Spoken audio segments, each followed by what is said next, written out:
This is Undaunted.Life, a man's podcast. I'm your host, Kyle Thompson. Let's get into it. Wyatt Hendrickson, welcome to the studio. Yeah.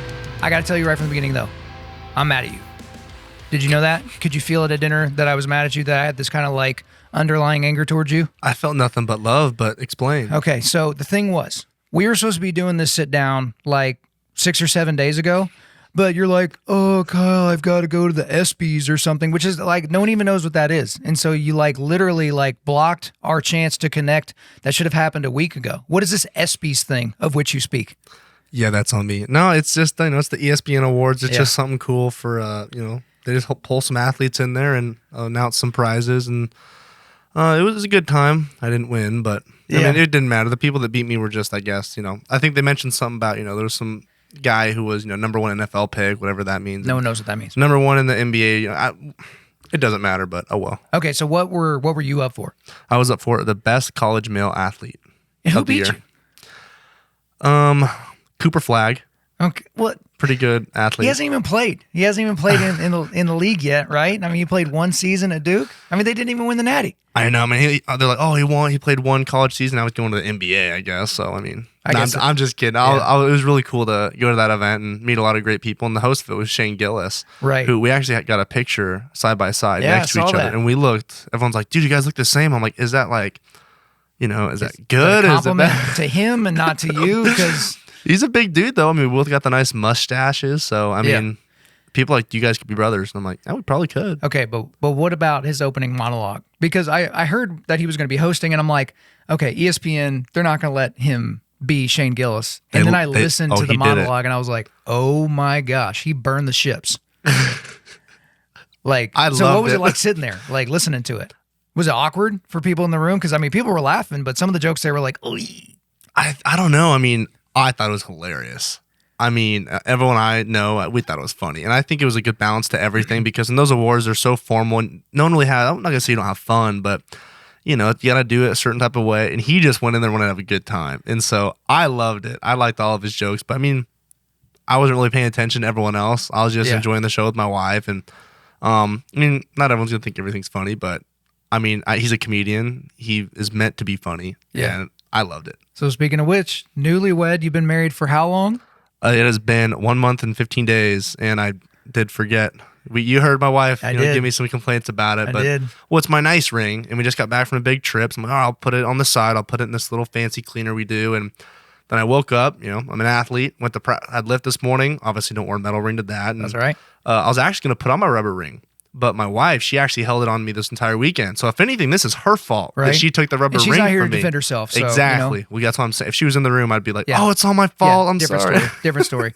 No, but like that's the funny thing. I had like the fancy ring. Like when I first got it, it was like tungsten. I guess it wasn't fancy, but it was tungsten. Oh, I love tungsten. And so it's like, oh, it can't be broken. And then I had one person. It was like a paramedic or firefighter or something. They're like, yeah. So if you get in a car accident or something like that, and you like break your hand and it swells up, if we don't have a diamond blade, like we're gonna have to cut your finger off. I remember hearing that. What? I don't think I like that. And people hear about these guys out in the because around here, Oklahoma oil field and all that, guys that were wearing like real rings get hooked up on some piece of machinery and it just literally like tears part of their hand and finger off. Yes. And so I was like, and I can get like 8 of these for like $20. That's what I'm saying. So it just works out well. And then and you kind of forget it's there. And they bag out after time and then you just like throw it away and get you a new one. So it's a lot better, but yeah, it's kind of a new school thing. Yeah, funny story about that. I love, showing that I'm married. I love my wife. Yeah. I've been doing a lot of wrestling camps. And for my wrestling camps, I kept it on. I kept that rubber ring on through all my camps. It's a good 5-6 hour days. I'm getting sweaty. Yeah. I actually had it on so long and I was sweaty. I broke out with like a rash where the ring was because I kept itching and I pulled my ring off and I'm like, oh my gosh. Yeah. It's all blistered up and I'm like, oh, I don't know if I'm allergic to this type of material or I think I've had it on so long and I let water get under it and I was sweating. It's probably the Chinese government. They knew this was going to happen. They're like, we have to get at him before Worlds, before the Olympics. I mean, you got some tattoos, so you could always go the tattoo route. I thought about that. I have heard that like the underside of the finger is absolutely horrifically painful. Yeah. Like, so you'll see guys that just have this top. They just kind of have the person's name. They're like, oh, that's all I need. I was like, no, you wussed out because the inner part of the finger. Because I've gotten a shot there before. And like, because just last night we had to lance my 5-year-old son's finger because he got a little infection in his finger. Yeah. And it's just, I mean, it's the worst because you're having to literally hold him down while a doctor's doing it. And he's like, why are you doing this to me? Like, why is it so painful? Yeah. But like, I remember whenever I had, like, I think it was my middle finger on this hand, it blew up. It looked like a Mickey Mouse finger because I got staph in this finger, right? Ooh. And them milking my hand and getting all the pus out wasn't nearly as bad as the freaking shots that they put on the underside of the finger just to numb it. I was like, I think I would have much rather y'all cut it and then like milked it without touching it. So yeah, the underside could be a little sketchy, but I think you can do it. Yeah, I don't know. I thought about that, but I mean, you know, you move your hands a lot and the touch-ups, but I do enjoy just wearing my nice ring. You know, like, because obviously I wear as much as I can, but as a full-time athlete, you know, as you know, we lift a lot most likely, so you can't wear that to the gym. I don't want to scrape that puppy up, but I don't know. I always want to be able to wear it, and I guess if I did, I still could, but I would have to be really careful where I place it exactly, you know, how thick, because if it slides a little bit, it might, you know, be like, oh, that's weird, you know. Yeah. But I don't know. I haven't thought about that. Well, I did think about it because my youth pastor, he's the pastor for college in Stillwater. He got his tattooed and he likes it, but I'm like, I don't know. I mean, how about wearing it? It's more that feeling you get, you know, like that's right. I got a smoking hot wife. That's right. Hey, and ginger. So it's just like, as soon as she walked in, I was just like, because there's not that many of us left, I feel like. Because it's like when you see another legitimate ginger, right? There's a connection there that people can't quite understand. It's probably a spiritual connection there. And like your wife is currently downstairs with my wife who has a thing for gingers, right? And so they're probably becoming best friends at this exact moment. And they've known each other for about 10 minutes. So just be prepared. Y'all may be coming over a whole lot more often. I'm okay with that. The drive in here and this little studio, this is pretty fun. Yeah, it's going to be fun. But so you mentioned your lifting schedule. So, and we'll get into wrestling career and matches and stuff like that. But like, so right now you're still training as a full-time athlete. And so what is your current kind of breakdown of like, okay, how many days lifting, how many days drilling, how many days like going live? Like, because because some people like they saw the national tournament, they saw the final, and then they haven't like kept up, and it's like, no, you've done pans since then. Like you've got other stuff coming up. You got worlds coming up, right? It's not just like national title and then the Olympics in a few years, right? So you got some more stuff you're doing. So what does the training breakdown look like? Absolutely. So we usually, when it's more toward the competition, because we have had the Pan Am Championships, we had Final X, and so training for that's a little bit more just the work's already been put in. You don't decide you want to start winning those tournaments, you know. Oh, hey, I compete in a couple weeks. Let's start training hard now. So I've, you know, even for the national championships, I was training months and months ahead. But the last couple months has been the transition from folk style to freestyle. Yeah, because as you know, it's different. So for those of you that don't know, folk style is only here in the U.S. It's college and I guess kids too, but that's only in the United States. Freestyle and Greco is what the rest of the world does. And so a lot of the habits I have built over folk style aren't the best for freestyle. That's right. And I even got, you know, thrown a couple moves because I had those bad habits of trying to stand up, and I'm like, oh, I can get thrown now. So just trying to make that transition fast, because the competitors I'll be going against that Worlds, they are all, this is what they've been doing their entire life. Yeah, they're all they're very decorated wrestlers. And so there can't be that half second of hesitation on these things. So it's really just been doubling down on making good habits, and obviously I can always get better, but we've had a lot of good training blocks. So as a wrestling, training blocks suck because that's where you put the work in. Yeah. I didn't like I just mentioned, I didn't decide 2 weeks before nationals, I'm gonna start training to be a champion. You have to do that months ahead. So it was easy then because I knew I had put the work in. You never rise to the level of your expectations. It was all the level of your training. Exactly. Yep. And so having that solid foundation is it's awesome to rely on, because, you know, even on my days where I'm not my best, I'm still a pretty good wrestler. Yeah. And so this morning, I mean, when I first showed up here, I was like, man, I was a little late. Oh, that's practice. Walking down the stairs from practice, I wasn't running down the stairs. I'm like one step. And so it was one of those days where we got a lot of good work in. It was a training day. We're in a training block right now. And so we're just getting a high volume, getting that muscle memory set for freestyle. And ultimately we'll be doing this for a couple more weeks, and then closer to Worlds, we'll back off a little bit and just keep, you know, just go in, get what we need. So closer to competition, practices get lower of about 45 minutes to an hour. But right now they're still hefty. They're still probably twice that. So how much like leading up? So when's Worlds again? So September 13th, 14th is when I wrestle. Okay. So like how much technique work are you doing versus kind of like live or positional like sparring? Because So when you hear MMA guys talk about it, it's like training camp. They're not really working technique, right? This is all getting in shape for 15 minutes of fighting or 25 minutes of fighting, depending upon how much it goes. Because it's like, so if you're fighting Islam Makhachev, right, and you didn't grow up wrestling, in an 8-week camp, 12-week camp, that's a long camp, you're not gonna get sufficient at takedown defense in 12 weeks for a guy that's been like squeezing people and taking them down for 25 years, right? So like at what point is there like a deficit of like, hey, we don't really need to do a whole lot of technique here. It just kind of is what it is. We just need to be stronger, faster, and like mentally sharper than the rest of the guys. Absolutely. It really depends. So right now, like for example, today was one of the toughest practices we've had in a while. It was no technique. So it was all positional wrestling and a lot of drilling, a lot of reps. We didn't do a lick of technique, but it was, we also didn't do any live. That's why it's the toughest days, because these are the days where it's just a grind, because there's no sight in when practice is going to be over. You show up, and the coaches, it's hilarious. So they're really big on mindset and mental attitude towards it, which is awesome for me. I need them to do what they do, or else it'll be a lot more difficult. They don't come in and say, hey, we're going to put you through 2 hours of drills today. Because you're gonna be like, oh my gosh, this sucks. No, thank you. But we show up and he's like, hey, it's gonna be a little bit on your own at first. So you're a partner. We're gonna switch partners every 5 minutes. And so we're wrestling, and then we do that a couple times. And they're like, all right, well now we're gonna start doing some reps. And so the way they incorporate it, it's just the way it goes. We're not looking at the clock like, oh, we have more time left. We're just focusing on the task at hand. And what I like to do is take it minute by minute, and just focus on that. I'm not gonna be like, oh my gosh, like I have this much more reps to do. I have to do that later. So I just take it rep by rep, minute by minute, and then the time usually flies. But today was just a grind. It was just one of those practices where you got better. When you stepped off that mat, you were exhausted, but you're like, I know I put the work in today. And so it is a little more difficult, because usually at the very end, when we get close to done, we know we're already tired.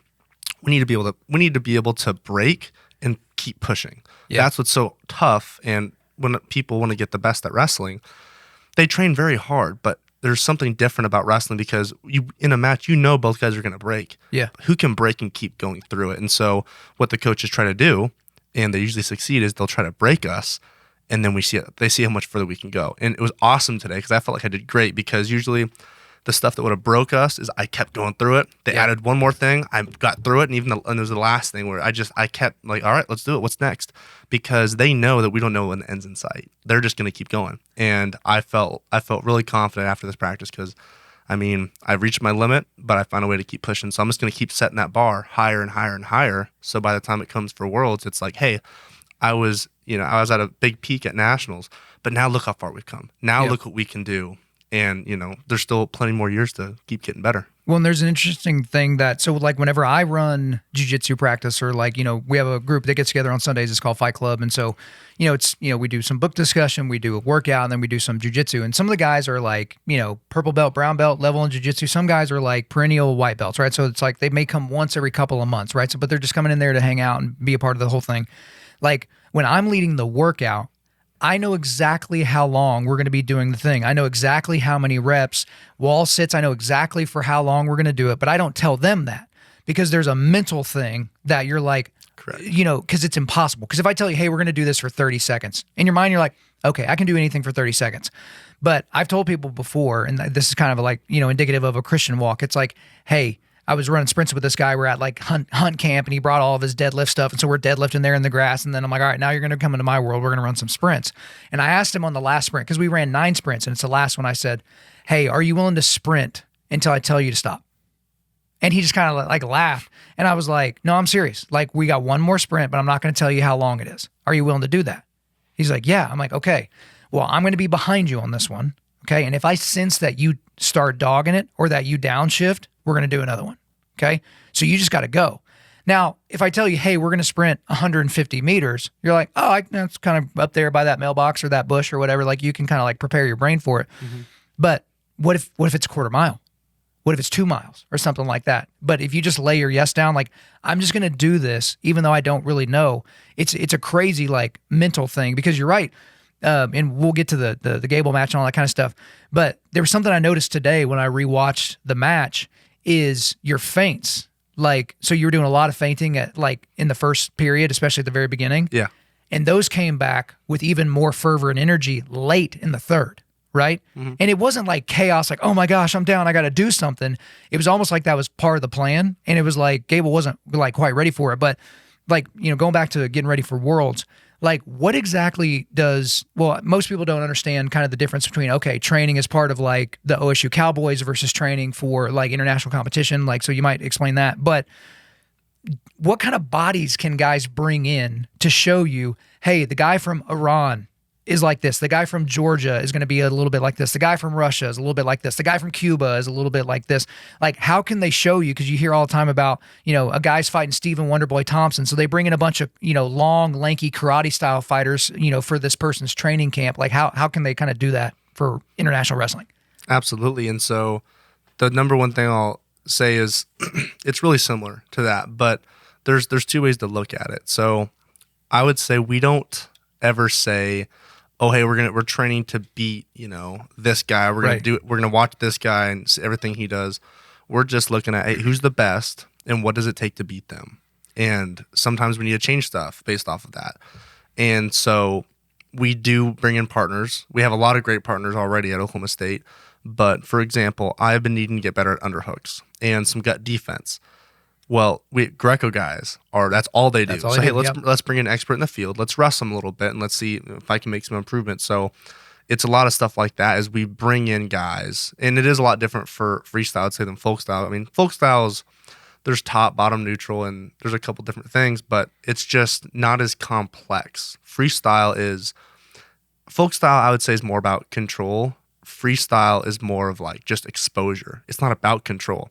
Because you can have control and easily get scored on in freestyle. Yeah. So like I talked about, making that transition, those habits I have to have, because in folk style, you can stand up. Well, in one of my recent matches, I just stood up with that bad habit and got thrown for 5, which is the most points you can get scored on you. So it's finishing, making the good habits, making that full transition, but also getting better by bringing other partners. And so we are really fortunate at the Cowboy RTC to have people from other countries that want to come and train, because they see what's going on in the United States at Oklahoma State, and they're like, oh my goodness, like I want to train with these guys. Like, look what those guys are doing. So it's really awesome to have guys from other countries come in, because those guys are going to have that feel.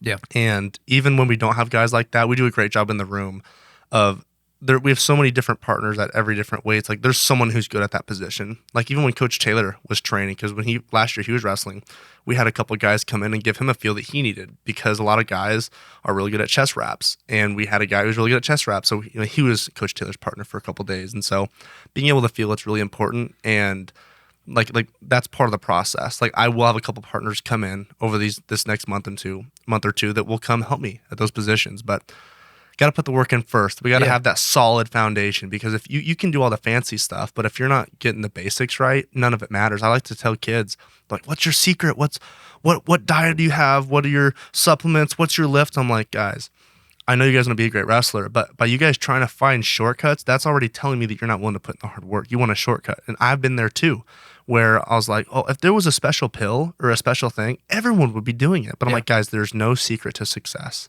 It's just straight up hard work. You have to go in there and be focused, because people can show up to practice. You can't just show up. You need to actually you have to have intent to get better. That's right. I used to go to practice for an hour and a half, 2 hours, and I'd just be like messing around. I walk out. What'd you learn today? I don't know. I wrestled though. Versus now I go into a practice room. I can have my practices be shorter, because when I step in that room, my mind's like, all right, I don't care what I'm having for dinner. I'm not worried about this. It's wrestle time. It's time to focus up. And so for that time in practice, I get so much more out of it, because I'm intentful about what I'm doing. Well, and so I guess the other thing for what you're having to do, Wyatt, is you have to peak at the right time as well. Because correct. I mean, I don't want to peak right now. Exactly. It's not going to help me in 2 months. Yeah, you've heard about these guys, like, because again, I kind of put everything in that MMA or baseball context. Baseball is a little different because it's super skill sport, not a whole lot of grind. But so you have these guys that will peak during training camp. They're the sharpest during training camp. Their wrestling's the sharpest, their jiu-jitsu's the sharpest, their striking's the sharpest. And then by the time they get done with their weight cut and get into the octagon, they're spent. Like and it's not injuries. It's just like it's kind of like when you have an old battery on a phone. It's like you can charge it all night and it's only going to charge it about 68%, right? It's kind of like that. And so like for you guys, how are you able, and it's got to be. I got the perfect answer for you. Okay, let's go. So as soon as you mentioned that, so this is actually something I've never realized until just now.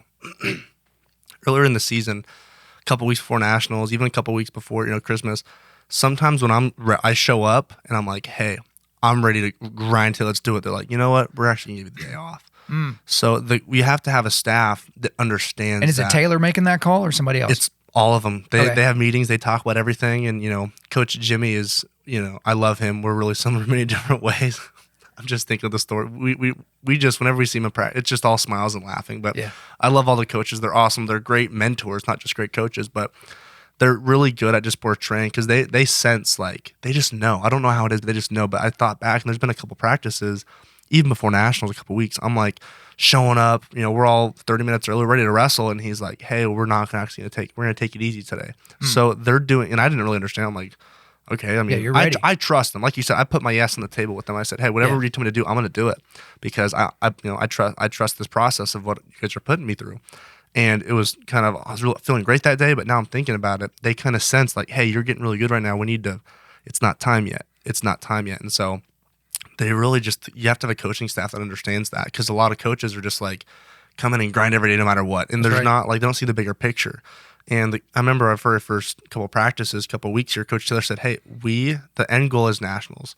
For all the college guys, your guys' end goal is the national championship, and we're going to take all the right steps to get you there and have you peak then. Because he says that same stuff. He's like, hey, we don't want you peaking right now or in December or January, February. You need to be wrestling your best in here. So we're going to do everything we can to get you ready for that. And so you have to have a coaching staff that understands that and is willing to step in when it's tough. Because some of those days I was ready to go, and that's another awesome problem to have is at Oklahoma State, there was never really times when people aren't showing up to practice. It's people are coming in on the off days behind the coaches because we just want to wrestle. We want to have fun. We want to get better. And so the coaches are like, they almost have to lock the door in the wrestling room. Yeah. Because they're like, guys, you need to relax. We're like, no, we want to wrestle. And so that's probably one of the best problems to have right now is all of our guys, they're like, hey, we're not wrestling tomorrow. Go lay down. Go get some sun. Do not come wrestle. Don't lift. Just relax. But it doesn't feel like it's a job. Like it's just something we get to do. So we show up every day. I mean, it's awesome. We have fun when we get in the wrestling room. It's not like, oh, we all show up and start moseying. As soon as we get in there, we're all chatting with each other. We're playing games, having fun. So the atmosphere is just something you want to be a part of. And so there's never those days when no one's coming in. We're doing too much. But then we trust the coaches. They're like, all right, we'll take it easy today. We won't do this. Hey guys, real quick. So as many of you can attest, parenting is one of the hardest things that you'll ever have to do in your lives. And here's the thing. You have the added stress that if you don't do a good job, your crappy kids will end up being terrible adults, and nobody wants that kind of an outcome. And you know the drill. Tons of so-called parenting experts are all over the internet and bookstores giving parenting advice that looks and sounds good, but doesn't work in real life. Why? Because it lacks the wisdom that will lead to what we all want. Resilient and morally grounded children. And that's why I want you to watch the new series, Parenting by Jordan Peterson on Daily Wire Plus. So you guys know I love Jordan Peterson and his work, and in this 5-part series, Jordan sits down with real families to hear their struggles, and he gives them wisdom-filled advice informed by his experiences with his own children and multiple decades as a clinical psychologist. So he deals with a bunch of different situations like toddler misbehavior and teen bullying and how to effectively step parent and so on and so forth, and he gives advice to help real-life parents navigate those circumstances. Parenting is only available on Daily Wire Plus, and DW is offering a limited time and exclusive offer to Undaunted Lifers. They're giving you guys 30% off of all access Daily Wire Plus memberships. So what do you get with an all access membership? You get live Q&As with Ben Shapiro, Matt Walsh, Michael Knowles, Jordan Peterson, and more. You get groundbreaking documentaries like What is a Woman and Am I Racist? You get the rest of and the entire Jordan Peterson library. You get full uncensored access to all of the DW podcasts, complete access to every article on dailywire.com, full access to Ben Key. So that's their children's TV show and movies app that has content that isn't going to try to turn your kids gay, and 2 free Leftist Tears tumblers, and there's a whole lot more, guys. To get this deal, click the link that is in the show notes for this episode. If you want the link, it's getdwplus.com/undaunted. That's getdwplus.com/undaunted, or the link in the show notes. Use the promo code Kyle30 to get 30% off of your subscription. Again, go to the show notes and click the link, promo code Kyle30 to get 30% off of your subscription to Daily Wire Plus. Check out the new series by Jordan Peterson and subscribe to Daily Wire Plus today. Well, that's why I try to help people understand. So again, I come from a baseball background. I love watching baseball, and everything in baseball now is data. It's all about launch angle, and it's all about like OPS plus and all these other different things. So the feel of the game has like gone out the window. So the old school manager that can just look at the body language of the pitcher and realize he's worried about this next batter. This guy's like eating him up the last couple of things. Like, hey, we want to compete, but also we need to win this game. I might need to go get him. I might need to go yank him and bring this guy out of the bullpen. There's none of that. It's all data. It's what does the spreadsheet tell me to do? Okay, well, this guy, we have a 87.4% chance of getting the out because he's more of a slider, low and away type guy, and this is a, whatever the thing is, right? But like in wrestling, having a feel for where your athlete is at, right? Because the athlete is just going to go. Like I remember Dustin Poirier, this was years ago. He was on the Joe Rogan Experience, and they were talking about whoop straps and all these like wearable things and all that. And Dustin just kind of like, he goes, I used to wear that stuff, but I don't really wear it anymore. And Joe's like, he's all about it. He's like, oh, so it's, why don't you wear it and all that? He's thinking there's going to be some big answer. He's like, what am I let my watch tell me if I'm going to work out today? Right? That's what my coaches are for. Because he's worked with these same coaches. I think he's at American Top Team, but he's worked with these same coaches for forever. So they know their athlete. They know when their athlete's ready to go, but when they need to yank back on the range just a little bit, they know like, hey, we kind of feel like we're physically peaking right now, so we need to slow the peak down so that we can peak here in 10 days or whenever like the next fight is. And so that's the thing that I hate about a lot of these different sports. And it's every sport. It's all about data and all these different things. And we're kind of losing the feel of what it looks like. You know what I mean? Like I mentioned, like the hard work, like that's like, look like 20, 30 years, that's all you had. Like that's what it was all about. But now there's so many like, oh, well, maybe this data point here and there is so different. That reminds me of something I wanted to say real quick is, I think back to, I forgot where it was, but it was like a track athlete. And I guess before I tell you the story, I'll just tell you the reasoning of all that, the polar, the fitness stuff.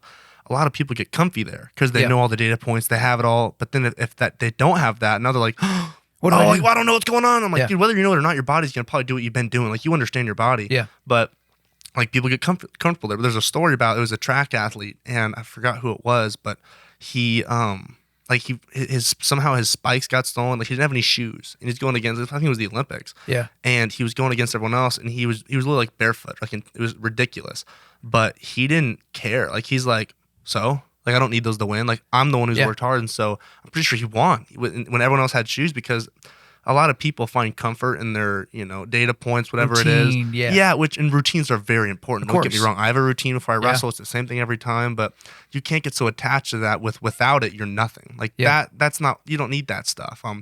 This is actually kind of funny. I think of I'm a big Marvel fan. In Thor, when he lost his hammer, he thought he lost his powers, and he saw his dad, whatever, in a dream, and he's like, oh, I can't defeat whatever.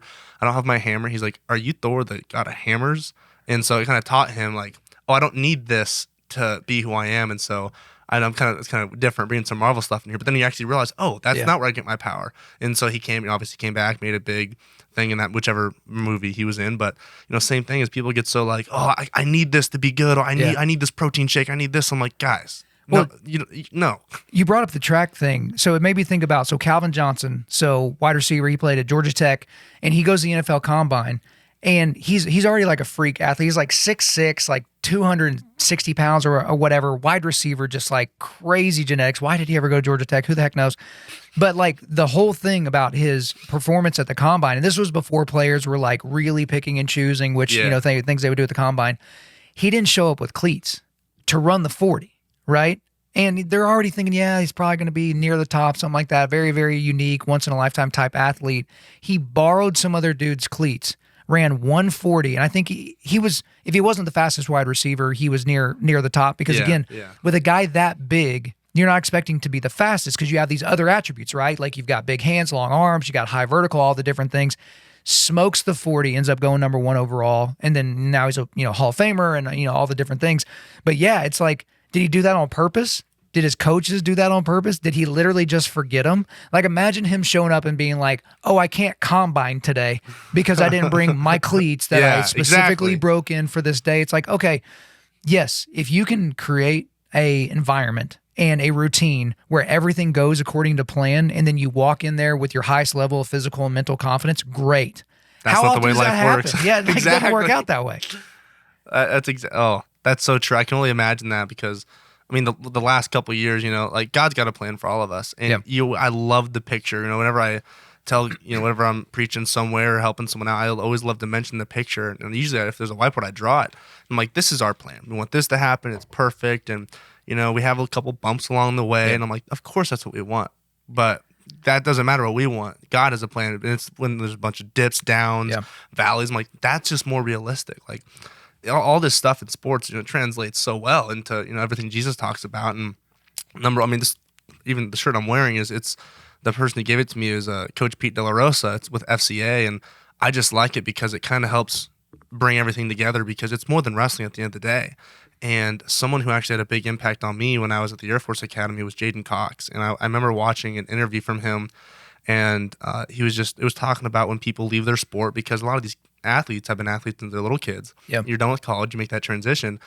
And I remember him mentioning, he's like, yeah, wrestling is something I do, but it's not who I am. And that hit me really deep, because I'm like, dang, like people make their sport their God. That's a serious dude. Exactly. Great wrestler, very decorated wrestler. And people, when they're making that transition or whatever, they just, I don't know, they don't see the full picture. And so whenever I can do something and, make people aware of it, hey, it's more than wrestling. Like I'm out there wrestling, but I'm not the one who's, of course I worked really hard, but someone gifted me with these abilities to be able to go out there and, represent the Lord. And one of my favorite quotes is, what we are is God's gift to us, but what we become is our gift to God. And so I tell people, I'm like, God has gifted me with all these abilities. It would be a shame for me to waste them and not glorify him with all the greatness he's, poured into me. And so, I like FCA just because it kind of helps bring those two worlds together. Well, and the whole idea, like as you were saying that, I remember Colt McCoy, good, Christian man, when he was at Texas. Texas was playing Alabama in the national championship game. And the freakiest of freak things happened. I think it was in the first or second quarter. Colt McCoy takes a hit from like a defensive tackle from Alabama, and his arm goes numb, right? Mm-hmm. So if you're a right-handed quarterback and your right arm goes numb and you can't grip the football, you can't play football. So he has to come out of the game. I think they put a redshirt freshman quarterback in the game. And I don't even remember the kid's name, but the redshirt freshman had a pretty good second half. They looked like they were going to come back, but Alabama ended up, winning the national championship comfortably. And so it's like, gosh, if Colt McCoy doesn't get hurt there, like Texas maybe wins a national title. Mac Brown's second title, after the Vince Young title and things like that. But I remember his poise in the game. Yeah, I think it was either right going into halftime or something like that, or after the game or whatever.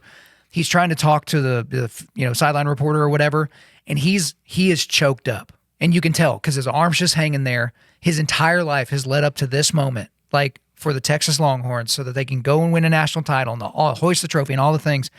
And he just had so much poise and perspective because he realized, I am a football player right now, but I'm not always going to be a football player. Yeah. But I will stand before my Creator someday and have to give an account for why I should be able to come in, right? why I should be able to kind of be welcomed in. So for you, like, was church and all that, was that kind of like part of your upbringing? Like, how did you kind of come to faith in Christ? Absolutely. And I love mentioning this because a lot of people, they get confused about this. So I like to tell my story, which here we are. Yeah, let's go. So I did grow up in a Christian household, and that's, I knew at a young age there was something greater. I knew there was a higher power. I didn't know him personally, obviously, but we went to church, and it's just like a routine. Like we did it. And of course I went to, Bible school. We did all that stuff, but it wasn't till, I think I was, 10 years old. And there was a situation where I was just down in my room any other day, and suddenly it was just out of left field. These terrible thoughts started pouring into my head. No explanation, just, like the worst of thoughts you could think of, like stuff I would never tell myself. I knew it wasn't me, but I was just all these thoughts of like, you're disgusting, you're terrible, you're not meant for this world, like you're just a waste of everything. And I had no idea what was going on. So I just ran to my parents' bedroom and said, hey, I don't know what's going on, but something's in my head and it's telling me this. And my parents were just like, just relaxed. They, they prayed over me for a minute, and then everything just like, whoosh, just left. And I'm like, okay, what just happened? Like, sweetheart, you just had a spiritual attack. And I was like, what in the world is this? Yeah. And so that's when I was like, okay, this higher power, whoever this is, this guy we've been talking about, Jesus and God, this is a real thing. And so that's when I took a step for myself, because growing up in church is great, obviously, but you have to take it on for yourself. You can't just, it doesn't just magically happen. You have to ask our Lord and Savior Jesus Christ to come and you have to do it for yourself. And so after that, I started looking into it a little bit more. And then I was at a Bible camp I think, just a couple years later, and I decided to give my life to the Lord for the very first time. And I like to talk about for the very first time because there's so many times in my life I can think back, because my testimony has changed a couple times just because I'm like, I think I know God. I think I know how great he is. But then he just finds a way. I'm like, oh my gosh. Then you see how much greater he is. And it's just like every couple of years something happens. And I'm like, who knew? Like, it blows my mind. My brain can't comprehend how much love and how much God does for us. And so the first time I was like, hey, I want to serve the Lord. And so I got baptized after that. And then there's been multiple times where I talked about our path, up and down, where there's been some high highs, but then some deep lows. And, God just put me in the right spot at the right time. And I remember a couple times when it was actually my freshman year at the Air Force Academy. And my parents were huge. I mean, they were my everything. They were the people I went to when I got scared, like I just mentioned. They were the people I went to for resources on if I had Bible questions or anything. And they've always directed me in the right way. But my freshman year, it was the first time when I was faced with a decision, and I went to my parents, and they're like, nah, we're going this way. And I was like, I love you guys a lot, but God's telling me to go this way. And I didn't first mention it to my mom like that. I was like, well, I think I disagree. I think I'm gonna do this. And they were still concerned, like, whoa, and I can't tell you the situation, but it was a life-altering decision, something that would have thrown my life in a whole different direction, like completely just different, not necessarily bad, just a lot different. And I remember just going to church one of these, and I didn't know really the answer yet, so I kept praying, and then went to church, and I remember I never really lift my hands. Like I'm more like, it's more, I want to have my connection with God. I'm just gonna sit here and worship Him.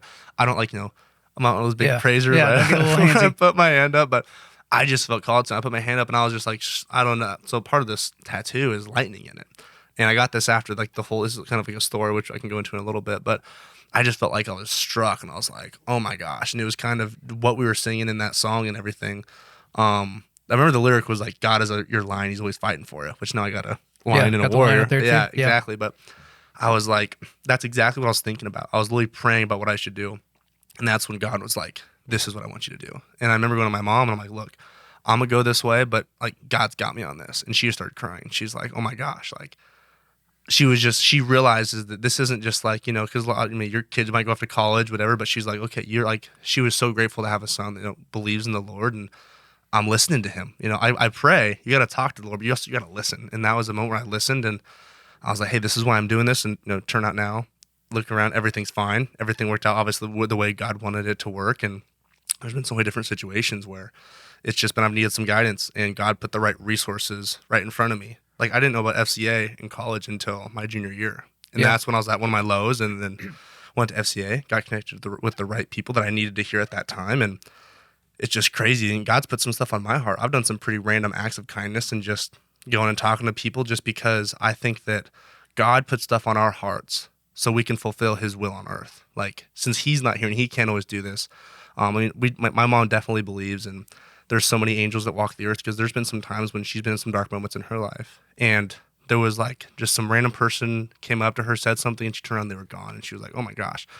But I think that God works in us. Maybe someone's doing a prayer, or you see someone on a bench and they look just fine, but God's saying, hey, maybe go see if that person's okay. And you go talk to them, and it turns out they're about to do some terrible stuff, but they just need someone to talk to. And so I think it's in being a Christian is very uncomfortable. That's what I try to preach is this is not going to be, it's not going to be easy. You're not going to it's not all sunshine and rainbows. There's going to be some dark times when you're going to have to do some uncomfortable stuff. And so I've just been trying to take that leap of faith. And I mean, like I mentioned with training, like I put my yes on the table with the coach when they came here. I've also with God, I've said, yes, what you call me to do, I'm going to try to do it to the best of my ability. So I try to listen, and sometimes it's inconvenient. Sometimes I was on my way back to get dinner with my wife the other day, and I ended up being 45 minutes late because I saw this, some people on the side of the road, and I just wanted to go talk to them. I was like, God was saying, hey, you need to help these people. Ended up sitting and chat with them for another 45 minutes and tried to help them get saved and hear about their life. And my wife's just like, where are you at? And I'm like, babe, I'll tell you later. She called me. I'm like, I love you. Of course, she calls me and I answer. I say, hey, I love you. Everything's fine. I'll let you know later. And it was just, it messed up dinner plans a little bit, but it's like when God calls you to do something, it's almost like a gift that He's entrusting you to. He wants us to, help out. And so it's moments like that where it's just like, there might be, now I'm more comfortable with it, I would say, but it's not always going to be easy. Well, you're bringing up something like a lot of Christians somehow get this idea that okay, I became a Christian, so things are going to get real now it's easy. all done. Yeah, No, all it's super almost easy. opposite. Yeah, I had a buddy years ago. He lost his job, and then he was telling me how he doesn't know if God exists anymore. I'm like, okay, so you're not currently gainfully employed, and now you're thinking that this is all just one gigantic cosmic accident, that time, space, and matter had an immaterial, outside of time, like, a beginning and all that. Like, it's like, wait, what? Like the creator God doesn't exist anymore because you currently don't have a job. Yeah. And it was like, hey, how do you read through the Bible and see anybody that got out easy, right? So if you look at the disciples, so Judas kills himself, but then the rest of them, except for John, died some pretty horrific martyrs' deaths. And John, they tried to boil him alive and it didn't work. So they just like exiled him to the Isle of Patmos. And so like these Christians just get this outsized idea that things are just supposed to be easy. It's like, no, we win in the end, but it's not easy the whole way. But then also when I talk to Christians, like, so I grew up, and I got, part of my education was a leadership degree, and I read all these management books and all these, books that you're supposed to read in business school and all that kind of stuff. Yeah. And so everything is about plans, right? Okay, you got to have your 1 to 3 year plan. Then you got to have your 3 to 5 year plan. Then you need your 5 to 10 year plan. And I'm not anti-planning, right? I'm not hey, assuming things stay on this trajectory, I think this is where we should be financially. This is where we should be inside of our career, our athletic pursuits, whatever the thing is. But I tell people all the time, I was like, I think God looks at your long-term plans and thinks, that is so precious. That's so precious. Wait, you don't think you're going to get sick in the next 10 years? You don't think one of your kids isn't going to go crazy or go prodigal? Like, you don't think, someone in your life, whether it's, your spouse or a business partner or a brother, is going to like violate levels of trust with you in a way that you never thought was possible because you just know them so well. And it's just like, look, God is preparing you for the storm, but I think we misread things like Psalm 23 to where it's like, the point is not that God delivers you from the valley. The point is that when you're in the valley, he's there with you, right? Exactly, yeah. Because you're either in the valley, coming out of the valley, or about to go into it, right? Yeah. And people kind of, they forget all this and they just be like, wait a minute. Like, I signed up for this assuming that I had a get out of jail and a get out of hell free card. And if I'm ever uncomfortable, you're going to make life comfortable. It's like, where did you get that idea? Because you didn't get it from the Bible. Yeah. Absolutely. It's funny you say that. I mean, obviously, like last Sunday, Pastor Craig talked about the same thing, about the journey. Like, whether if you're not in it, you're about to be, you're coming out of it. And so my first tattoo is actually, it's on my side, so 3 crosses, and it's Psalms 23:4. And I'm glad you brought that up, because that's when I realized that no matter what I have to go through, that I put my yes, but he's not going to feed me to the wolves. He's not going to throw me in the blazing furnace and not come in there and save me, And so he's not going to put me through something where he hasn't done himself, or he's going to be with me the entire way. And so what this has taught me throughout everything is, like, even when it gets hard, God's still going to be with you. He's going to be there right alongside you. Whether you think he is or not, he's going to be there. And a lot of people just, I don't know, losing your faith it's not supposed to. Sometimes you're going to have questions. And sometimes, like, for example, there's been a lot of tough times everyone's been in, but sometimes when I pray, I'm like, Lord, I need to be a little bit more wise. I need to be a little bit more patient. And then the next day, there's the people that are riding your butt or doing stuff, and it's like, man. But it's like, oh wait, maybe God's putting me in this situation so it's on my mind. I can learn to be a bit more patient in these situations. So maybe to get stronger, you're not going to get stronger by just snapping your fingers. You got to lift. You got to put in the work. So maybe God's going to throw some weights in your life that you need to pick up and learn how to lift. Figuratively speaking, and I guess literally speaking too. Yeah. But, a lot of people are just like, as soon as I love you said that, because a lot of people are like, oh, as soon as I'm a Christian, like everything's gonna go away. I'm like, that's not the point of it. He's not.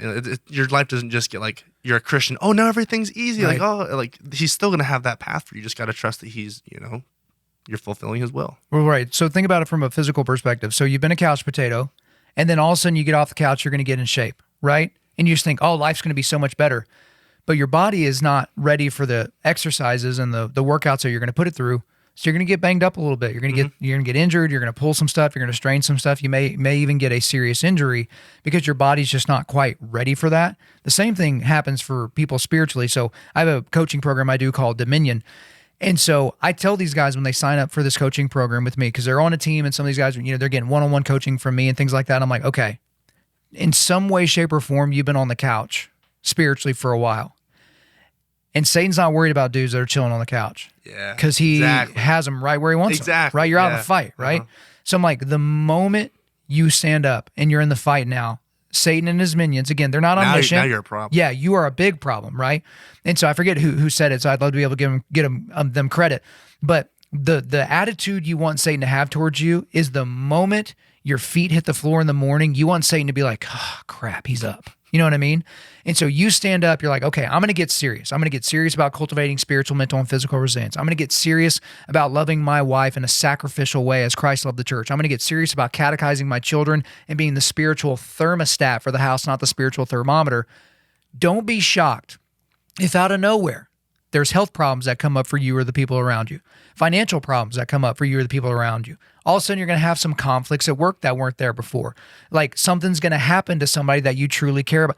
It's like a miracle. Like these things start to happen. Like there was kind of this thing with some of the early Dominion teams. Like these guys were just getting hurt during workouts, or these random medical things were coming up during exercises. And it's like, what is going on? These guys have worked out their whole lives, and now all of a sudden they're doing this one thing, and then, boom, major injury of some kind. And not everything is spiritual warfare. Like, some people think there's a demon behind every bush. Some people think there's two.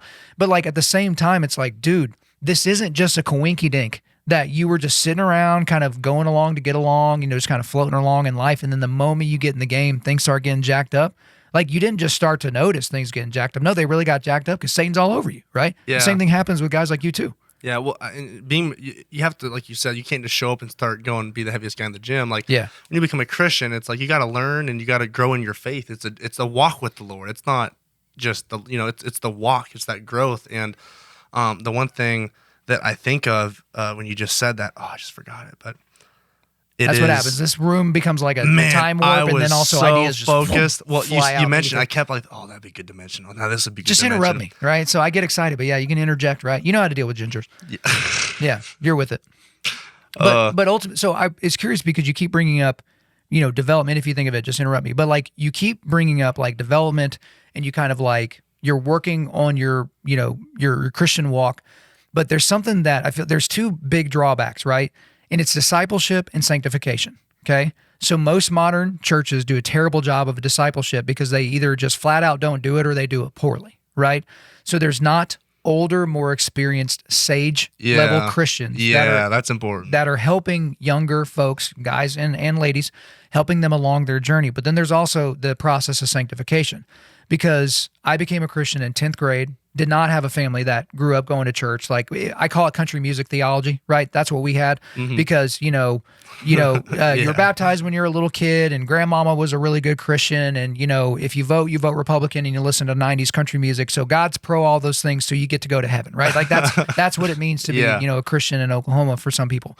But I don't really have this Christian upbringing. I don't have any of that. So I become a Christian as a 10th grader, but then nobody was helping me. Like nobody was discipling me, but I'm super type A, right? Okay, I'll just figure this out. So I go to the salt cellar in Lawton, Oklahoma. I go buy me the Extreme Teen Bible. It's over there on the shelf. You just reminded me of it. Go ahead, hit it. Go. I'll remember. So we talk about, your walk with the Lord, and we talked about the devil and how he always tries to cram in on you. That's right. And like I was saying, so your walk with the Lord, you got to grow in your spirituality, because you need to understand, you need to look at the Bible. Hey, what do people in the Bible do? Because like we just mentioned, when you're on the couch, that's what the devil wants you. Yeah. When you stand up, people are like, even the most solid Christians, they're still getting the same, the devil's still trying to get them. He's still putting these bad thoughts in their head.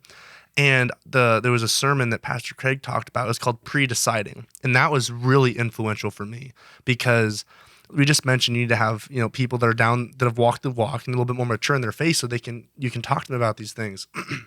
Because you can't try to figure it out for yourself. If you come up to a problem, you've never faced it, you don't know what to do, you might fall for it. I've sinned many times. The devil's came to me, and he's got me when maybe I wish he wouldn't have, because I just didn't know how to react to him. Like, well, maybe this is right in my head. Then you do the wrong thing, and then instantly the devil's just like, oh, you're terrible. Yep. You did this, and I'm like, oh, okay, that was definitely that was a trick. And you know when God's talking to you, the devil's talking to you most of the time, and so. Like pre-deciding when you're in those situations, because even as we're going as Christians, the devil's not going to lay off. He's still going to be putting these bad thoughts in our head, or like, hey, let's look at that girl's butt. It's not your wife. And so just doing the wrong things, or, it'd be okay if you just went and hung out with her, or I'll do all those different things. If you don't know, if you act on those, that's the problem. Like, the devil's going to come at us all the time, but you need to pre-decide. And what I did is I was like, okay, if this thought comes up, this is what I'm going to do. If this happens, this is what I'm going to do in the best way. One of my buddies, Danny Phillips, he's our photographer at Stillwater. If you run Stilly Boys, he's amazing. You mentioned your wife's a photographer. Yeah. You need to bring Danny up here. They would have a hoot. Let's go. And he's just so good at what he does. And I talked to him about this, and he really helped me when we're all struggling a little bit.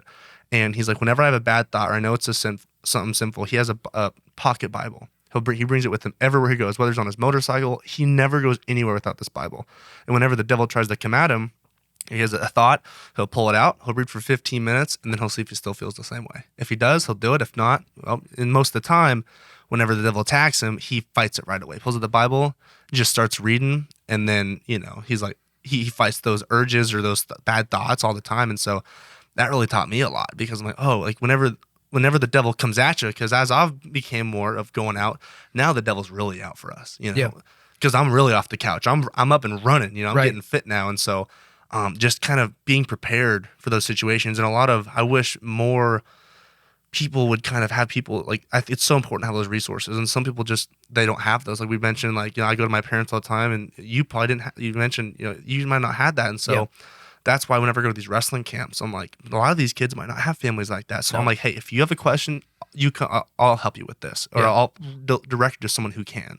Like, let's figure this out while I have you here before you get sent back home, and now you're vulnerable again to all these things that happen. Because I can pray over kids as much as I want, I can tell them as much as I want, but if they don't have a relationship with the Lord, that's ultimately what I like to lead them to and help them with. Well, and so how did Jesus fight temptation when he was in the desert?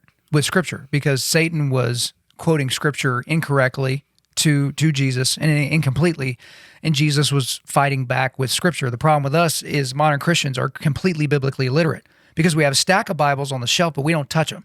We have 5 Bible apps on our phone, but we don't open them, right?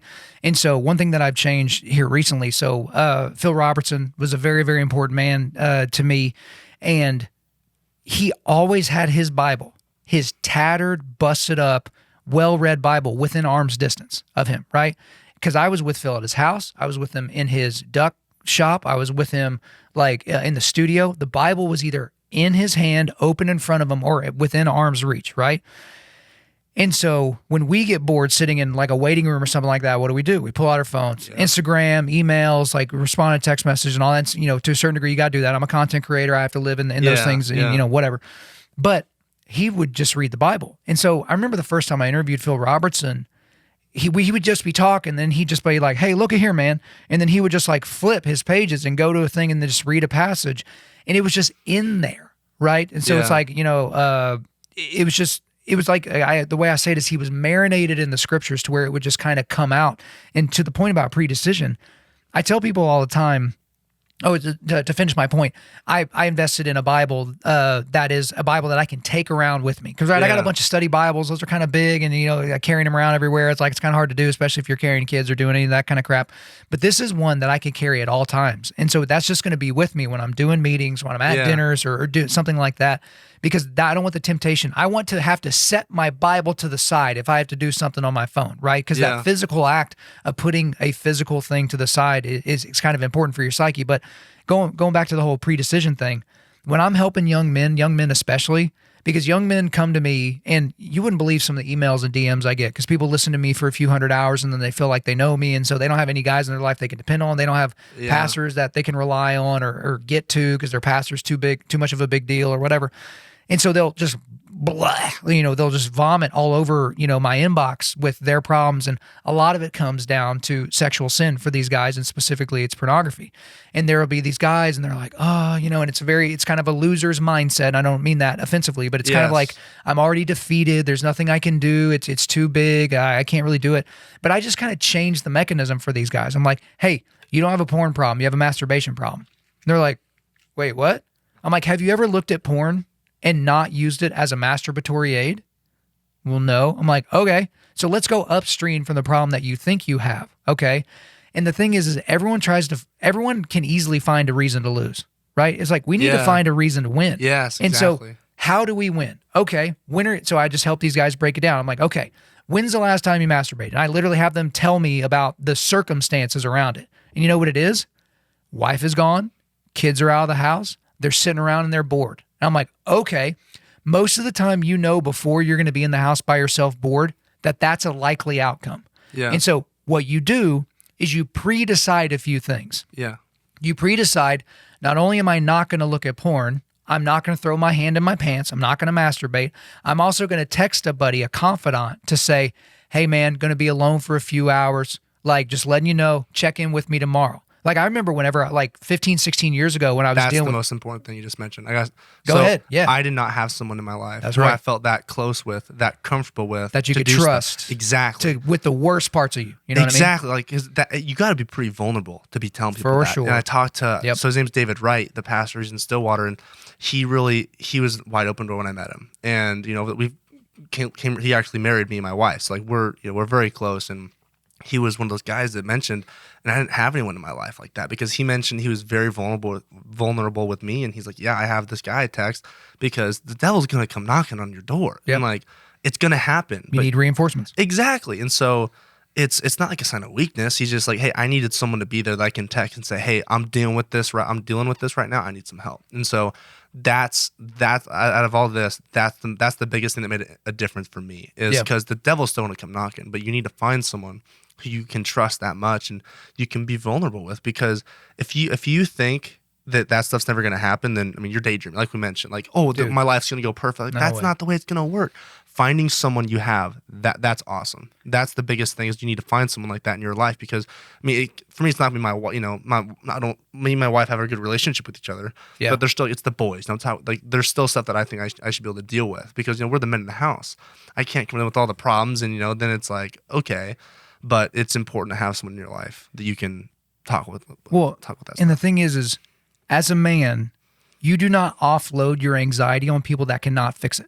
Yeah. Right. So I had a good friend of mine that lost his job. First time in his life, he had been fired from a job. It was kind of a shock. It was one of those things.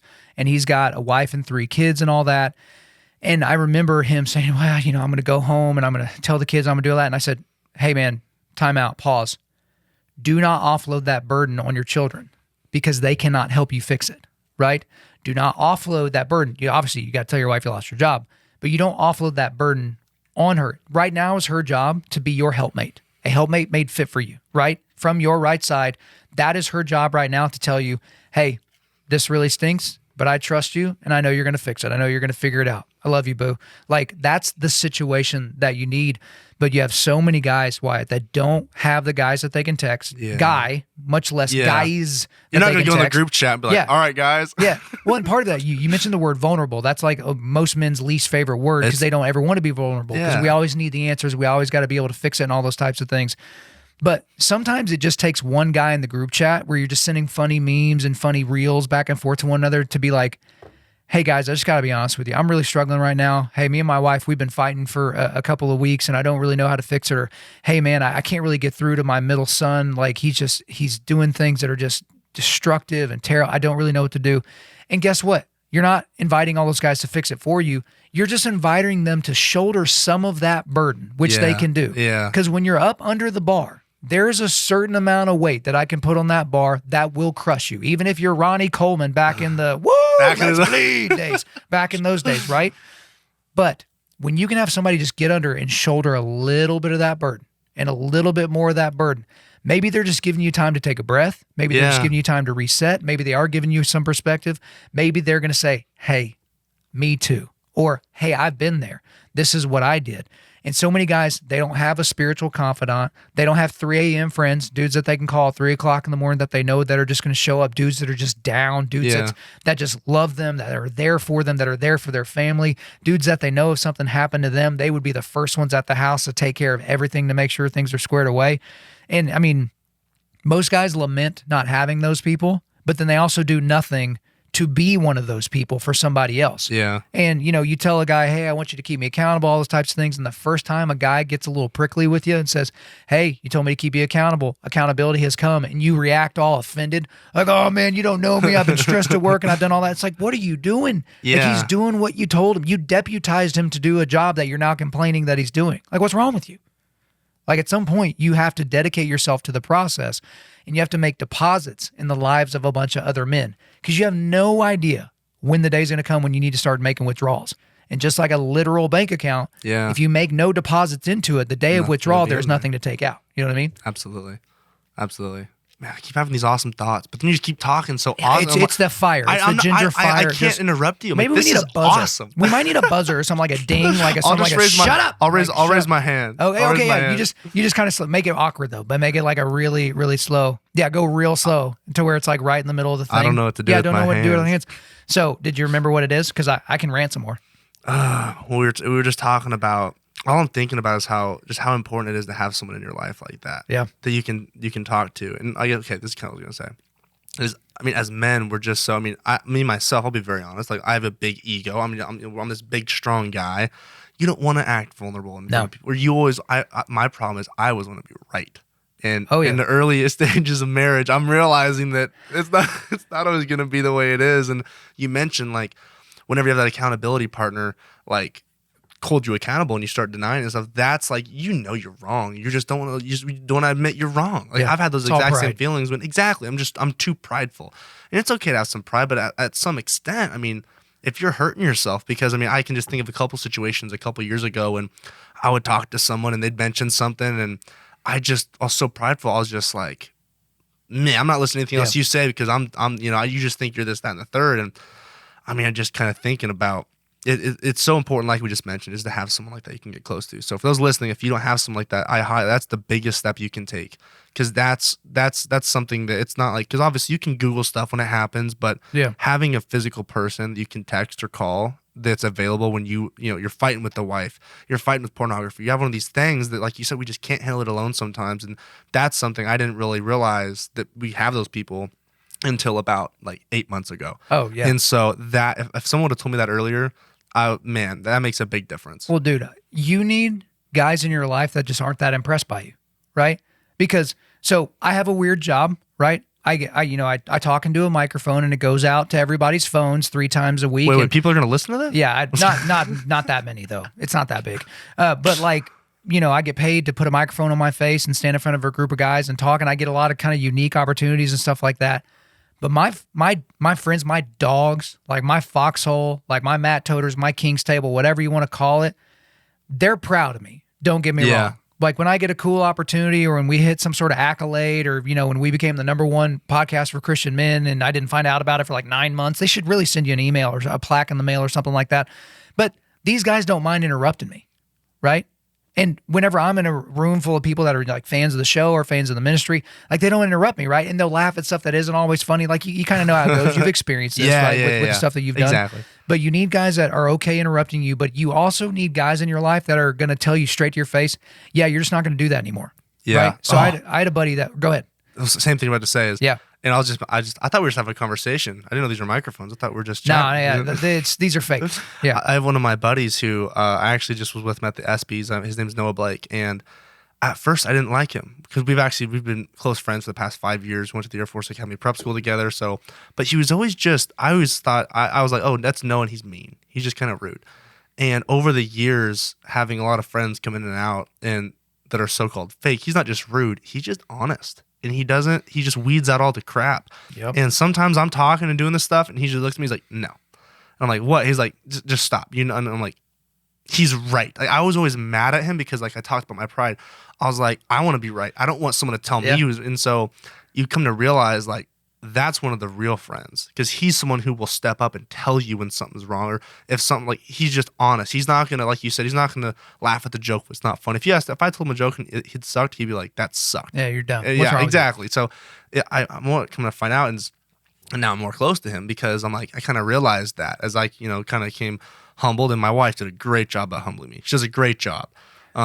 She could compliment me about my hair every once in a while, but she does a great job telling me it's fine, whatever. Yeah. But having a friend like that who can just be honest, and he's like, he understands all the fake friends and the fake laugh, all that stuff. But at the end of the day, it's like he's very real, and I respect him for it. Well, and so when you talk about people like guys like that can just tell you straight up stuff to your face. Like there's a buddy of mine, one of the toughest dudes I've ever met in my life, collegiate wrestler, like just super solid dude. Was having some problems with alcohol and was, it had him more than he had it type of a thing. And he got to a point where I just go, okay, well, we're just not going to do that anymore. Right. So this is what we're going to do, which it might be like, well, that's rather presumptuous. You're telling another human being what to do. Like, yeah, because I love him. because Yeah. I care for them, right? Yeah. It's kind of like the same, these gentle parenting people. They're like, we never yell at our kids. We always give them options, and we always, if we have to do a punishment, You need to we give know them a right menu. from wrong. Exactly. You need That's to your know. parent as a job to do that. Just Right. Nowadays, I mean, there's so much to talk about here, but it's like, it's your job as a parent. And this is why I do think I can speak on this, because there's been some situations in my past that have made it difficult. And I definitely go to counseling for some things. And I know that if you could do what you wanted to do and didn't have any guardrails, parents, I would have gone off the rails. It would have not been good. But it's your parent's job. And I'm not a parent yet, so I can't really, I can't preach too much of this, but I just know in my life, the stuff my parents did for me and guided me, that was the biggest. That's what I had to have. When I did something wrong, I got spanked. Like, if you did something right, hey, here, good job. But it's not like, we're not supposed to know it all as kids. It takes, like, we have to learn. Right. I mean, there's so many funny experiments. I mean, there's one where it was, they put like a bunch of, I think it was like 7 or 8 year olds or super young kids, like five guys, 5 girls. And for the first couple hours, it was great. They're just being kids. And then like they divided into 2 separate groups, and it's just like, you need guidance when you're a kid. And with FCA and stuff like that, you can find someone, because like if you don't have someone to go to, like, you need some guardrails. And so finding a group you can go to and talk about that stuff, it's so important. But it makes me like, sometimes the parents right now is, I know what my parents did, and I know what the kind of parent I want to be. I want to guide my parents. I want to raise them to love God. I want them to, be what I call it, be a better person. But if they do something wrong, I'm not going to make it. You can't let them know that's okay. Whenever you're sitting there on the bed and your dad's got the belt and you're like, Dad, I promise I'm not going to do it again. Like, yeah, sure. But after he knows better. After you get whipped a couple of times on the butt, you're like, all right, no, you don't have to do this. I really know what it's like. No, like, you kind of, it's not bad. You're doing that because you love them, Right. And I talked to my dad now. It's different because I'm an adult. I'm not a little kid anymore, but he's just like, some things he had to do was really tough, but because he loved me enough, he did that stuff for me. And so, I'm sorry, you said something. No, and it's so important, because as a kid, like, you need some guardrails, man. You can't do whatever you want. You can't really. You're not old enough. Yeah. If I was 10 years old and I want a cigarette, you can't do that stuff. And well, parents are inculcating values. That's what you have to do. And if you take your hands off the wheel, it's kind of like, I'd say, like, these gentle parenting people that never raise their voice. Well, if your kid's running off towards traffic, when life hits them, Yeah. they're like, wait a second.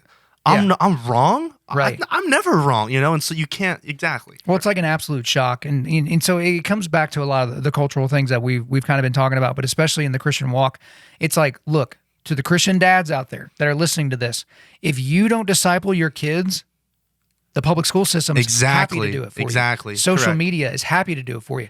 AI is happy to do it for you. I know this guy, young married guy, he goes to ChatGPT for marriage advice.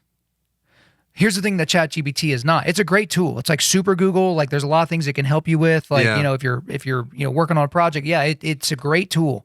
But what it doesn't have is wisdom, discernment, or the Holy Spirit. Yeah. Right? Because it's a machine. It's a robot. And so you need people in your life that have wisdom, discernment, and Holy Spirit. Where does a lot of that come from? Wisdom and discernment is a gift of the Lord. The Holy Spirit is given to believers, right, as a guide for them.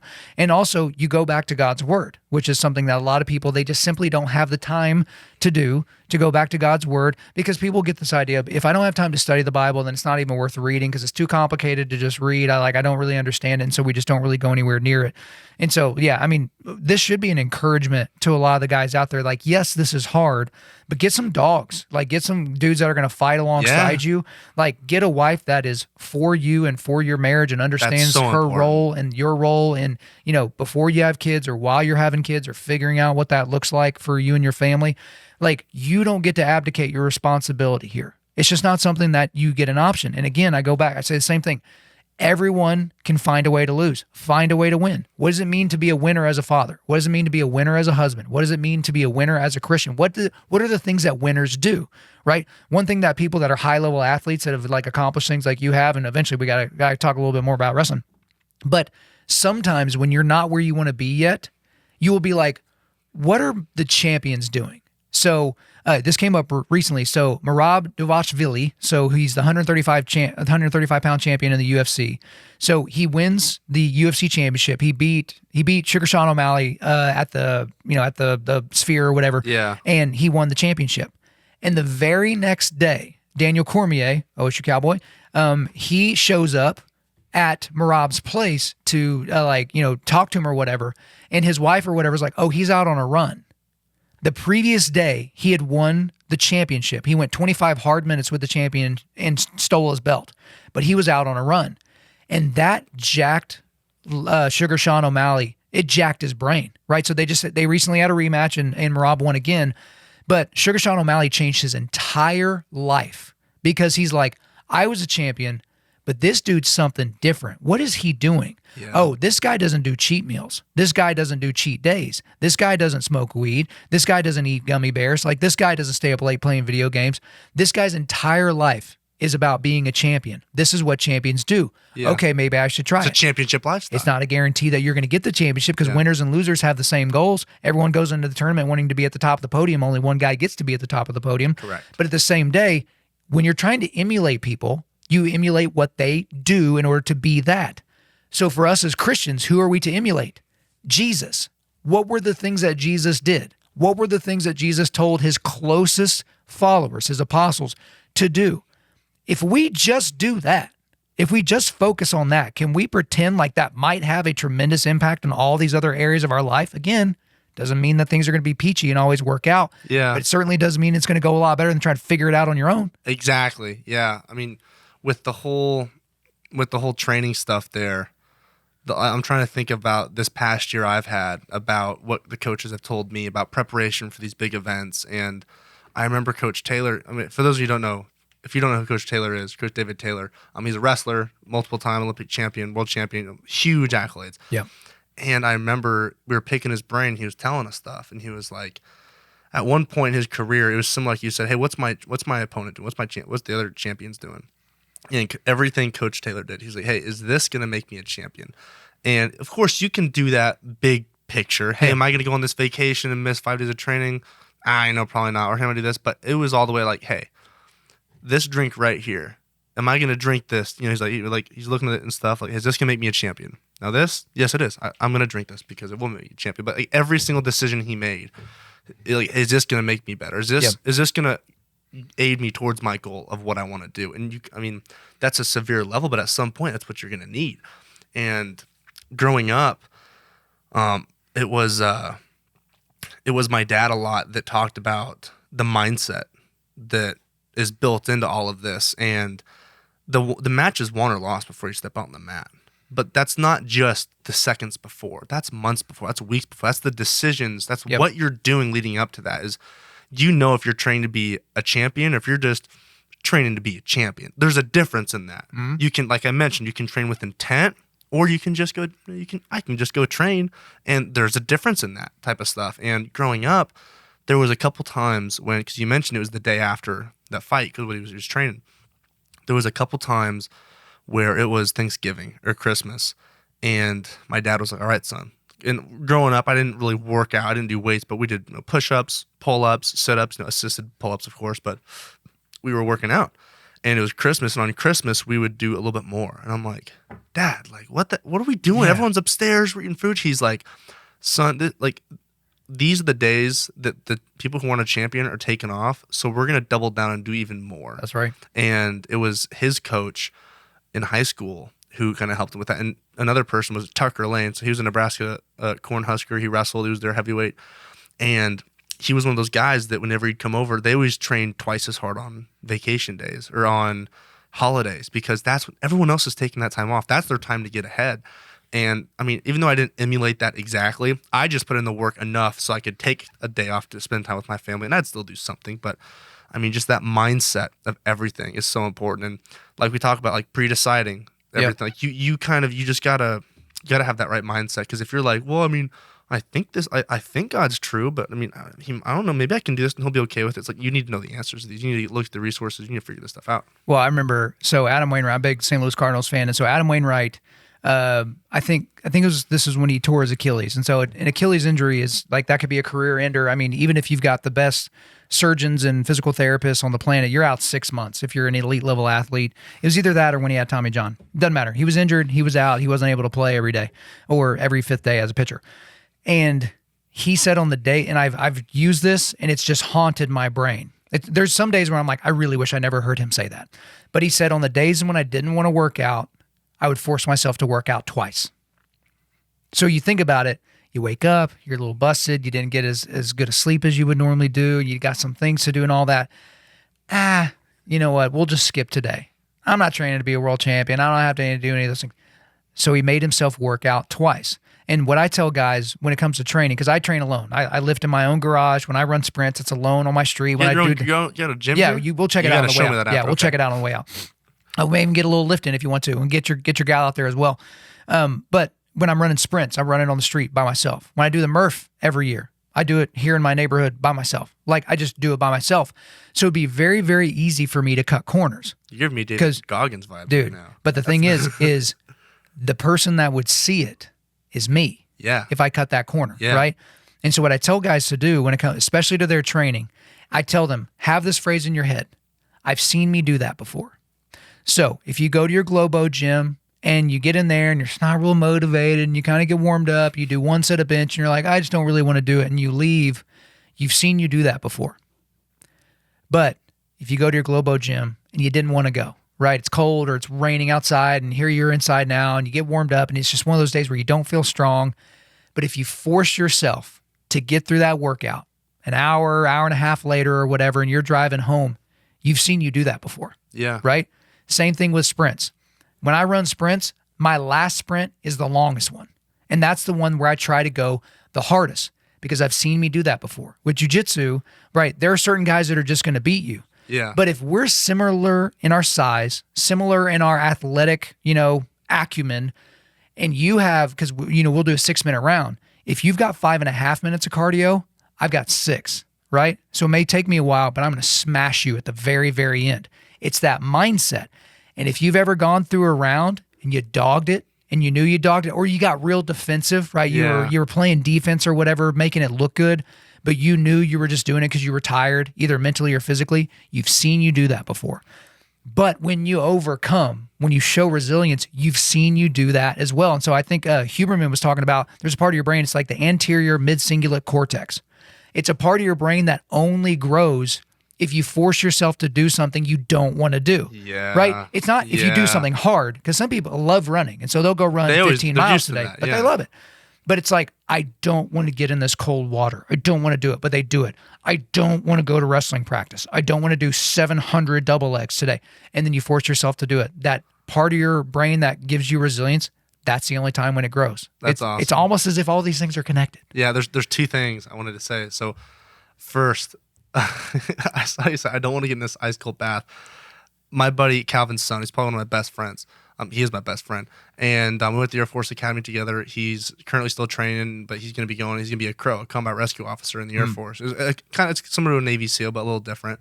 But the way he understands this stuff is awesome. And hearing you talk, you kind of remind me a little bit about that, because whenever we talk about recovery and stuff, he's just all about hard work. He doesn't care. He would throw on his backpack or his bruck and just take off, just because. It would be 5 o'clock and I'd be like, it's 9:30, 10. I'm like, dude, where you at? And he's like, oh, hold on, I'm still halfway up this mountain. I'm like, what the heck? Come home. The other day, he what is it? It's in Colorado Springs, the big mountain we have there. He was just like, it was the evening I FaceTimed him and I'm like, what are you doing? He's like, oh, I'm gonna go hike the entire mountain tomorrow. And I'm like, what? Like, he's just awesome. And cold baths, he doesn't do it. He doesn't think there's any recovery benefits. He just does it because he doesn't want to. He literally, when I'm in there, because I thought it was for recovery, I'm like, what are you in here for? He's like, I'm here to train my brain. Yeah, that's right. He's like, I'm not here for recovery, but I'm like, that's some tough stuff. But you mentioned having a bad day. We actually talked about that today, because we're gonna have days that suck. Oh yeah. I made an excuse last week, which was, it wasn't even really valid, but we had a really tough practice, and I like eating food before I work out. I left it on the counter that day. I didn't have all my 600 calories, didn't have my food with me, and I had a bad practice, and I blamed it. I could have made more of it, but I found myself being a victim, and I was like, oh, well, I didn't eat breakfast, so it's okay. Like, I can have a bad practice, and I kind of gave up some takedowns and stuff I shouldn't have during live, because I'm like, oh, well, I didn't eat breakfast, and it's an hour and a half in. It's like, dude, there's always going to be an excuse there, but fighting through that and overcoming that, no matter what, that's a different type of mindset. And we're always going to have bad days, but what I like to tell myself is if you have a bad day, there's something that caused it. You know, oh, I only slept 5 hours. I was up on Xbox, or oh, I didn't eat breakfast. Like, there's always a way. There's a source, the point where that bad day came from. Never have 2 bad days in a row. I forgot what coach told me that, but like, if you have a bad day, you need to make sure you fix it and come back. Because if you make that a habit, that's going to be the new normal. Which we cannot let that happen. So whenever we wrestle, we do sprints. It's a drill practice. Whatever we do. I mean, I hate our circuits because I can slack and not get a workout in, but it's 12 rounds of something, 30 seconds a piece. Like, I always come close to like throwing up, passing out because I'm afraid of it. But that's my normal, is I need to give 100% here, or else I'm going to get comfortable slacking off. Yeah. And so I'm just, dang it, now I'm thinking about, we have a circuit tomorrow afternoon. That's right. And Let's go. It's a good feeling, and I like that I get uncomfortable about it because it's the same thing every time. And maybe there was one when I think I was a little bit sick, but I was like, I will never do that again. Because after the circuit, I wasn't breathing that hard. I could still stand up and jog. And I'm like, okay, I know I am now hurting myself because my goal is to be a national champion. Well, I'm not putting in the work, and someone else is going to put that work in. And so I hate the circuit so much because I know it's going to suck. I used to lose sleep over this. The night before, we had a 9 a.m. circuit, and I'm like, I don't know what I'm going to do tomorrow just because I know it's going to suck. But you have to keep that your normal and be, we're doing it tomorrow. It's going to suck. It's nothing different. But I'm just glad I have that, because the day I start doing that, and if I have one bad circuit, I'm never let that happen again. Right. And I had like that one bad circuit where I was like, hey, I did not get enough out of that. Because you control yourself. The coaches can be there. They can motivate you. They can push you. But if you're not disciplined, none of that's going to matter. Because at the end of the day, like, the coaches never force us to do anything. They never say, hey, you have to do this. You never have to do this, because they understand if you want to be a champion, you will do it. We are the reason. We are here for you on that journey, but we can't do it for you. And they're never going to force us to do anything. Right. But I like to make those decisions because I want to be a champion, and they're always there for us. They're always going to push us. But right. And it's not just decisions. Yeah. It's pre-decisions. Yeah, it goes right back to it. Exactly. So I tell people all the time. So 2 of my least favorite days of the week are typically Monday and Tuesday. Because this morning, it was a Monday, so I woke up, it's deadlift, right? And it's deadlift followed by pull-ups, right? And a bunch of other stuff, so neck, core, all that kind of stuff. But I hate it. I hate it. I just hate it. I don't like it. I don't want to do it, right? But when I went to bed last night, there was no question what was going to happen this morning. Yeah. There just wasn't. Yeah. Because assuming the house doesn't burn down, or I got sick overnight, or something went wrong with the kids, I'm going to wake up, and the first thing I'm going to do is I'm going to go out into my garage. I'm going to read a chapter of the Bible, which is part of my warm-up, and then I'm going to get after it. And then guess what? Tomorrow is squat. You know what I know about squat? I know that I hate it. I know that I don't ever want to do it again. I know if I could have the benefits of a strong lower body without having to squat, that I would do that instead, right? But I've pre-decided, right? There is not a negotiation. So tomorrow morning when my alarm goes off, there's not like an inner consternation. It's not a choice. Yeah. Oh, but it's cold out there and it's warm in my bed. Or, none of that comes into play, because pre-decision's like, that's part of it. But yes, I do feel like we need to kind of circle back around a little bit to talk a little bit more about your journey with wrestling. Because even when we were talking at dinner, you were talking about, with your dad was kind of, he was one of your coaches for club, and then you have school ball and all that. But you didn't want to wrestle, right? Correct. Like you wanted to play football. I want to be a football player. But at some point, there was like a dividing line, right? Because if you're doing it right as a kid, you're developing as an athlete, you're doing everything, right? So you're playing the ball sports, you're doing some grappling, you're doing some track and field, like that kind of stuff.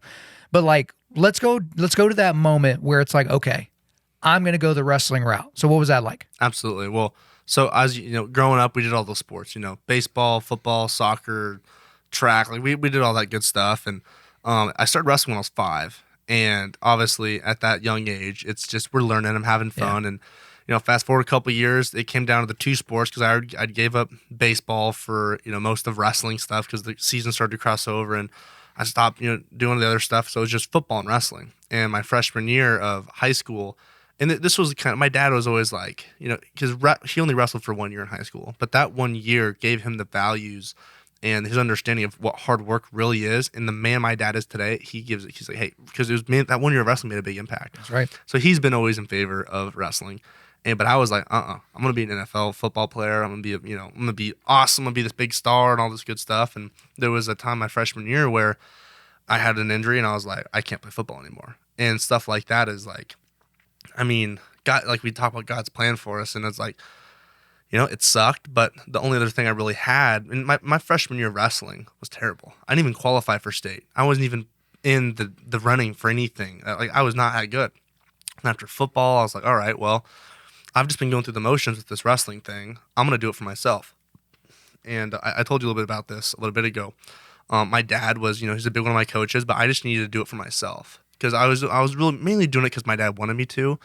But then I started not just going to practice to go to practice. I went to practice to get better. And I started caring about it a little bit more. And I just started wrestling for myself, not because my dad wanted me to. It's because I decided to start wrestling. And then that 1 year of intentful practice and stuff, my sophomore year, I was a state runner-up. And I lost to a 3-time state champion who was a senior. So, I mean, that turnaround, that showed me, like, if I actually try to get good at this, because I was okay, I wasn't anything special, but the funny thing is the real motivation was my dad always said, I'm not paying for your college. And it was kind of a joke, but he was like, hey, I want you to be good athlete. But it was, I was like, okay, well, I want to get a scholarship of some sort so that, I got better at wrestling. Like, man, if I keep doing this and caring about this, let's see what can happen. And, the next year ended up becoming a state champion. And I think I maybe lost one match, and then I never lost another match in my high school career. And I was like, that's when the Air Force Academy reached out, and I went to the Air Force Academy and became a couple-time All-American there. But the biggest thing was, and just like we talked about with my walk with the Lord, is, my parents, of course they wanted me to do it, but then you have to take it on for yourself. You have to want to follow Jesus. You want to have to follow God. You want to learn more about it because you want to, not because you're being forced to. And with wrestling, it was a similar thing. I just decided, I'm going to start doing this for me. And I kind of realized that God had blessed me with some abilities that maybe other people don't. And I didn't realize till later on, because I told you that quote, what we are is God's gift to us, what we become is our gift to God. And it was, you don't realize it until you look back. And you're like, man, that decision that God made for me, like about not being a football person, being a wrestler, that was like, hey, maybe God did that for a reason, because we talk about how there's ups and downs, and God works in mysterious ways. And it's living by faith, not by sight. If we all saw the gold at the end of the rainbow, that's where we're going to be with you and my wife. Yeah, that's right. That's right. Ha, ha, ha. Ginger jokes. You're not allowed to say that, okay? She could hear it. She could feel that downstairs, I bet. She probably did. She's going to be like, oh, you know what? My phone is actually buzzed. Yeah, it's her. But it's just, that walk is, it's hard. And God will do things in your life that it's not fun. You're like, God, why'd you do this? But you just, like I said, you got to put your ass on the table. Like, God, I'm going to follow you. If you're going to pull me a certain way, I'm going to trust you're doing it for, we talk with people in the Bible, like their walks, and it's going to be tough. Things are going bad, and they're like, what the heck? But, there's always going to be some light at the end of the tunnel, and God's got a plan for you. He's got you. Life's not going to get easy, but God's going to be by your side. We talk about Psalms. God's going to be with you through those hard times. Hey guys, real quick. As you've heard me describe before, I am incredibly conservative about the supplements that I take. I spent years being terrified of putting different products in my body because I didn't know what they were made with, or if it was going to be kind of fly-by-night companies using all kinds of crazy ingredients. So I've always wanted to partner with an American company that only uses the highest quality ingredients, and that's why I want to remind you that we are partnered with Jocko Fuel. Jocko Fuel is Jocko Willing's supplement company that is based here in the United States. So what are some of my favorite products that they make? So they make whey protein powder, and guys, they just released a cookies and cream flavor not that long ago, and it is ridiculously good. Make sure you use it with milk. It makes it even better. They also make clean energy drinks. I finally decided what my favorite was, and that's pink lemonade. That is my favorite of all their flavors. But they also have the best tasting greens powder on the market. I prefer the peach flavor myself. They also make pre-workout and ready-to-drink protein. So I actually mix the ready-to-drink protein in my boys' milk, and they love it. They're constantly like, Dad, banana milk. So we got to hook that up in the Thompson household. But I also use their krill oil, fish oil, creatine, vitamin D, and their sleep aids. And guys, they've got new stuff coming out all the time, and a bunch of stuff I didn't even have time to mention. Guys, if you take your health and wellness seriously, then you simply can't afford to put cheap and inconsistent supplements inside of your body. Try Origin out today by going to www.jockofuel.com. That's jockofuel.com. Use the promo code UNDAUNTED to get 10% off your order. Again, that's jockofuel.com, promo code UNDAUNTED to get 10% off your order. Okay, so you mentioned Air Force Academy there. So Kansas high school champion, junior and senior year, right? So you're getting recruited. You initially weren't going to go the military academy route, but then it was your dad, I guess, that said it was going to be a good idea to. So I'll explain that story real Yeah. quick. The only visit, I actually never went on any official visits before I committed. I did go to an unofficial visit at Oklahoma State, though. And so, I mean, it was the closest Division I wrestling school to my house. I've been to Stillwater to watch them wrestle many times growing up. That was the one school I just watched a new college about. But I got a letter in the mail from the Air Force Academy, and I didn't really know what it was. I just thought it was a recruitment letter. You know, I've gotten those before. And I was like, oh, the Air Force Academy. And I just kind of threw it away in the trash. And my dad comes sprinting around the corner because I was in the kitchen with my mom. And she was like, oh, it's just recruitment, whatever. And my dad goes, wait a second. Did you say the Air Force Academy? I'm like, yeah, that's what others want to, you know, probably recruit me for something. And he's like, where's that letter at? And we went and we grabbed it. And he was like, do you know what this is? I'm like, no, just a little letter. He's like, this is the Air Force Academy, son. And he read it over. And my dad actually, he wanted to go into the military, but he had some problems with the little eye disease, so he was disqualified. But he knew about it, and I just didn't know about it. And so he was like, son, you need to look into this opportunity. You need to know what this actually is. Because, I mean, it's a full ride scholarship, and I'm going to, you know, serve my country. And just at the time, I wasn't thinking that. I was just thinking, oh, they want me to come, you know, blah, blah, blah. Like, I didn't think it was wrestling related, but then I looked into it. My dad, what he did is he just opened my eyes to what it was. I didn't know what it was. You don't know about something until you learn about it. And so after I started to learn about it, I'm like, wait a second, this is actually pretty cool. Because at first I started looking into it because he wanted me to, but same as wrestling. Like my dad got me started as wrestling because he wanted me to, but then I decided to do it for myself. Same thing with this. He was just like, he opened the door and he's like, hey, this is what this is. And then I did it. Okay, I'm going to do this because I want to do it. It just felt right. And so, yeah, I mean, fast forward a couple months or a couple years after that, because I think it was like the very first day that colleges are allowed to send letters, that's like the day their letter showed up. And so, I mean, I committed to the Air Force before I actually ever visited there, because I just kind of felt like that was my calling. That's God was like, hey, this is where I want you to go. This is my plan for you. And so, you know, I did it.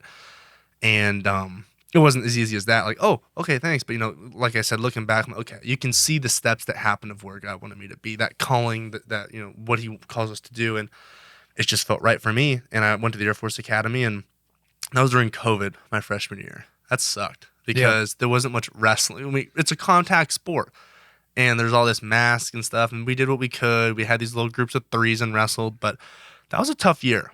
And then my sophomore year was also super difficult because that's when like competitions and the COVID shot was out, and there was just a lot of really weird rules on that. And I didn't have a normal year until like my junior year of college. And then I was like, man, there's 2 years left. I want to be a national champion. I need to do everything it's going to take. And so I trained my butt off, and, you know, I took third.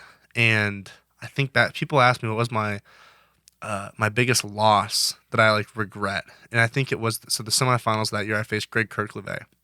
And I mean, I went out there to win. I took him down, and I had never been in that many situations, because NCAA tournament's a hard tournament. I hadn't had any super hard people to wrestle that gave me that feel until the national tournament. And I just did the stuff I'd usually do. I'd just do like a little Grammy roll out of stuff, but then it wasn't working on him, and I stressed myself out. And if I would have just wrestled smart, I would have won that match. But and Greg's a great wrestler. He still is a great wrestler. But there's things I did in that match that I didn't set myself up for success. And so it hurts because that's a match I knew I could have won. But I was foolish. I wasn't patient. I didn't stick to the basics, and I lost it. I lost it for myself. I gave him opportunities that I shouldn't have given him. And if you watch that match, you know exactly what I'm talking about. But just that happened, and then same thing the next year. And that's the best thing about wrestling, is it teaches you how to deal with adversity, because both of those times, the hardest, I think, at the NCAA tournament, being a champion is hard. It's very tough. But I think one of the hardest things is coming back and taking third, because being in the semis, one step from the championship, and then you lose. Well, now you have to keep wrestling. That's back. right. And you're like, hey, the next best thing is not being a champion. It might be taking third, but that's not fun. That's not easy to do. And so all I remember in those moments is, as soon as I stepped off the mat, Coach Joe Johnston, he was like, this is going to suck. Let's go back, relax for 10 minutes. But he's like, the way you're feeling right now, everyone else you're going to wrestle feels the exact same way. And so it really taught me is, I mean, it's such a mindset type of tournament, and coming back and losing, because what I did after that, the next opponents I wrestled like I was still winning for the championship. And so they felt that, and they just went, oh, I have to wrestle this. Like this is gonna suck. And even though it was like I was hurting, my body was beat up. I was acting like everything was amazing, and that got in their heads. They're like, oh, well, this guy, well, how am I gonna wrestle him? And I came back both those years and took third. But I remember that last year, I was like, dude, like that was my chance, because I wanted to be a national champion. I wasn't just one of those guys that said it. I wanted to do it. I was doing everything in my power I could.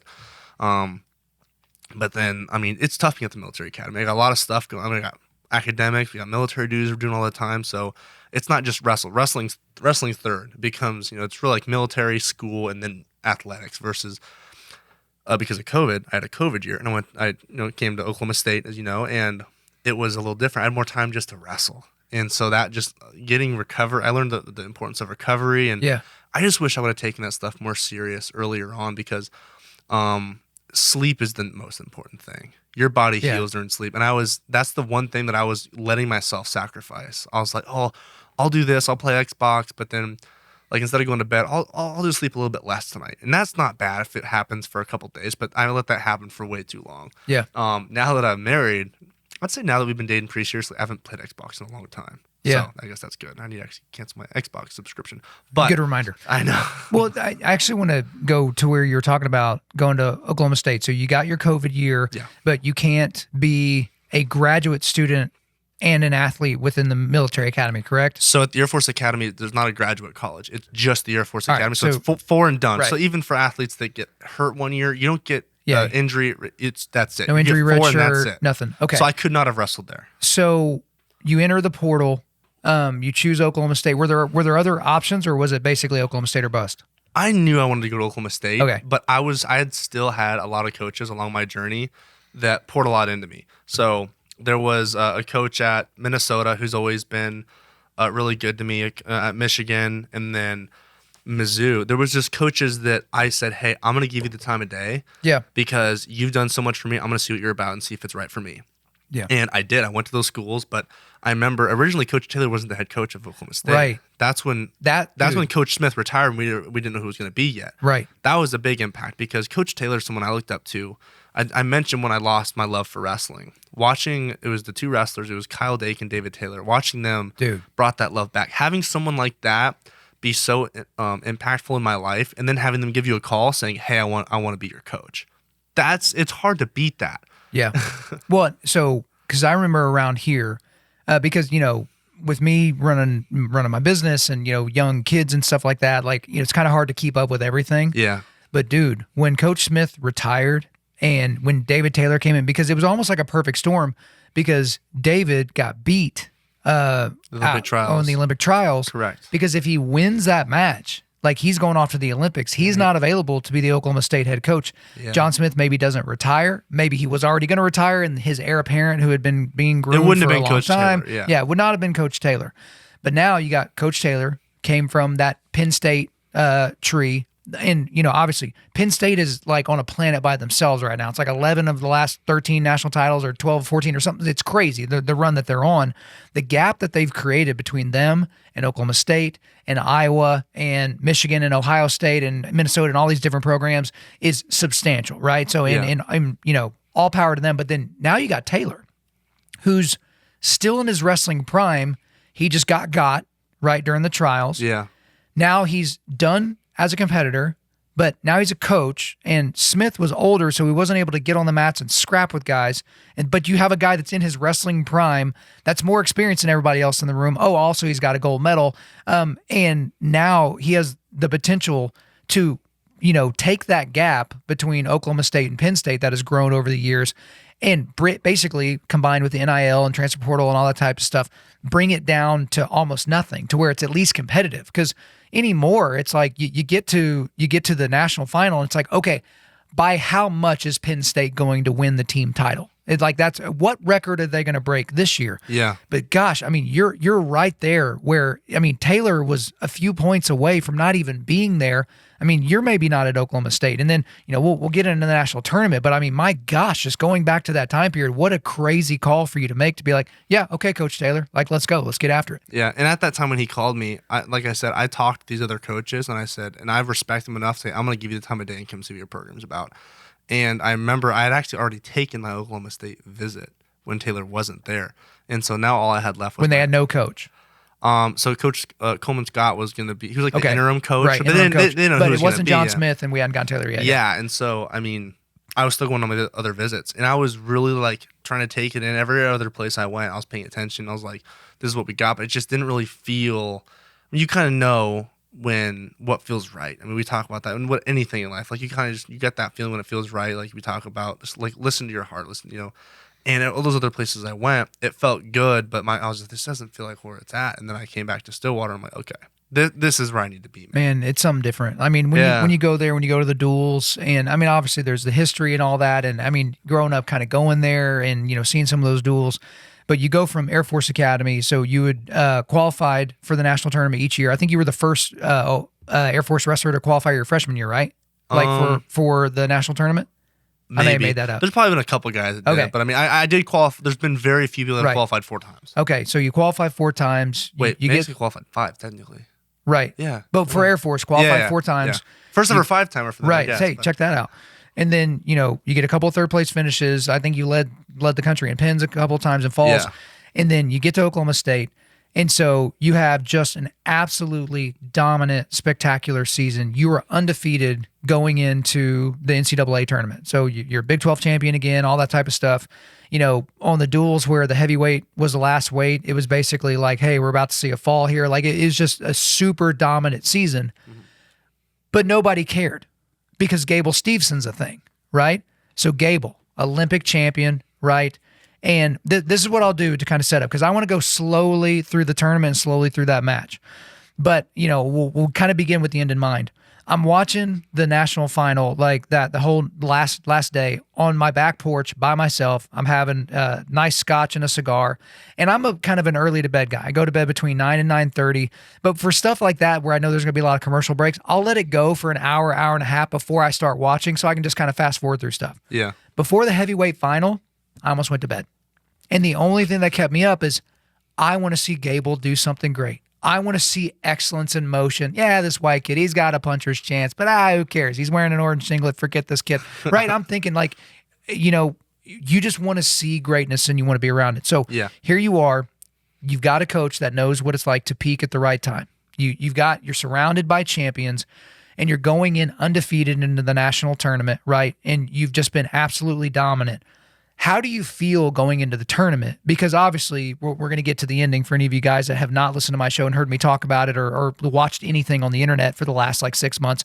But how do you feel going into the tournament? How's your body feel? How's your mind? How do the coaches feel like you're set up? Looking at the bracket, you kind of see who's going to be on your side. Like, let's go through the feel at the beginning. Absolutely. So I felt great. Like, this was one of those times when I wanted to practice a couple more times that week, but the coaches were like, you're ready. Like the works, the hay's in the barn. That's right. Let's go. So multiple times we'd come in and they'd cut us off at 30 minutes because they know we'll wrestle for forever. But they're like, hey, you've got what you need. It's not time to wrestle your best right now. And so going into that tournament, I felt really good. My body was healthy, and my mindset in everything is, if you ever put stress on your situation, if you ever put stress on yourself in a situation, you're hurting yourself. For example, my best days in the practice room, it's just any other day. I wake up, I eat some breakfast, watch some TV, do some homework, go to practice, then go to class. It's just a normal day, and I have great practices. Why is this any different? It's just another wrestling match. So whether it was the first match or the last match, I'm just doing same old. I'm in a different place, but get some food, hang out with the guys. I'm not going to sit around in my room all day being like, oh, it's the national tournament. Oh, I need to be focused. I need out. You're just hurting. I've learned that the hard way. It's exciting, but you just can't let yourself go that path. And I just did it was awesome. I was just having, even the day of the last match of the finals, it was just any other day. But it felt, I've always wrestled at the NCAA tournament pretty well, but even the last couple times, my body's just depleted. The last day, it's just all heart. Like my arms are locked up, my forearms are locked. I felt so fresh at the last day. I felt like $1 million. I felt good to go. Nothing was hurting. I'd wrestled a great tournament. There was no complaints. So I was feeling great. And the biggest thing is hey, I like how you asked, hey, what was it before the tournament? Yeah. What was the training like? It was excitement. It was just excitement, and we were just grateful. But a lot of people, they just ask, what was it like the last day? The morning of before the match, and I'm like, same as any other match. Yeah. I'm not like now. Because if you think about this, there's an arena full of 17, 18,000 people. There's, of course, a lot of people watching online, which you were too. Yeah. You were maybe going for Gable. It's fine. I didn't say I was going for him, but I wanted to see excellence, and I did. Yeah, it was good. But the people, the president was there. I'm going against a really reputable wrestler. If that's what I'm thinking about before the match, what do you think's going to happen? I'm going to be so overwhelmed. And I just did because all the intros are different and there's lights and music and so it's not just like, all right, we'll get out there and put the red or the green around your ankle and wrestle. Yeah. And so if you've ever seen the movie Creed, that's the best example I can give for this, because there's that moment when he's in the center of the ring and it's just him and his opponent. There's a spotlight. No one's in the crowd. Completely inaudible. That's how I am when I wrestle. In that match, I remember walking out of the tunnel just ready to wrestle. As soon as Copperhead Road is like my cue. It's my mental cue to get locked in and we're about to wrestle. So whether most matches don't have a walkout song, so I plug my headphones in, and before I'm about a minute out, I turn it on. That's my cue of, hey, it's time to go to battle. Yeah. And I heard that song and I was like, all right, I'm ready to go. It's the normal thing. And people are like, oh, what'd Gable say to you? What happened? Like, I don't remember any of that. No, time out. I'm gonna say this right now. I don't believe that for a second. Okay, wait, let me set it up, dadgummit. It's my show. So here we are. Let me put my hand on the Bible. No. Bibles are over there, okay? It's just us. So Gable walks out first. He comes out to Notorious B.I.G., like all the confidence in the world. Dude hasn't been taken down in his collegiate career. Dude, I think it was against, I can't remember who it was, but it was like the quarterfinal, semifinal match. Like at one point, he literally picks a dude up and throws him out of bounds, right? It was one of the weirdest, like he was almost just like, I'm bored, right? He's just mowed through this tournament, right? He had mowed through the entire season. Then you come out second. You're wearing your Jesus More Than a Conqueror shirt. You got the American flag wrapped around you. And then you walk onto the mat and Gable gets right in your face. And you kind of go to your left a little bit. You start walking around and he is chirping at you. And I've heard you say it a million times, dadgummit. I've heard you say, I don't even know what he said. I was too much in the zone. I don't believe that, okay? So you're going to break some news now for the entire world. What did Gable Steveson say to you? Because we've all guessed. And we've all tried to context clue this, and DC and JB, Jordan Burroughs, they were on the mic trying to say, hey, they thought this is what he said, this is what he said. What did he say to you, man? All right. I'll be 100% honest with you. Okay. Right? I'm gonna tell you guys what he said. Okay. What'd he say? I don't remember. You don't. Let me explain. Let me explain this to you. So, I'm gonna go into a little detail about me and the person I'm always uplifting. No one's ever in a wrestling match in my entire life came up to me and been disrespectful in any. I'm going to say disrespectful. Made a scene before a wrestling match. That's never happened. Very odd. Only time that's ever someone's came up to me was out of gratefulness, out of respect. So even on the world stage, when someone comes up to you, when they shake your hand, it's not a normal just handshake. They grab your hand and they pat you on the shoulder. It's always good stuff. And so that's all I think about.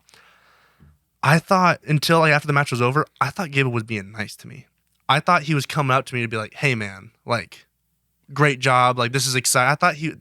I never realized, because I wasn't looking at him. I didn't watch his walkout. Right. I didn't see him. Obviously now I've seen it now, but I didn't see him turn around. I didn't see him put his arms up. I'm being so honest with you. I didn't see any of that.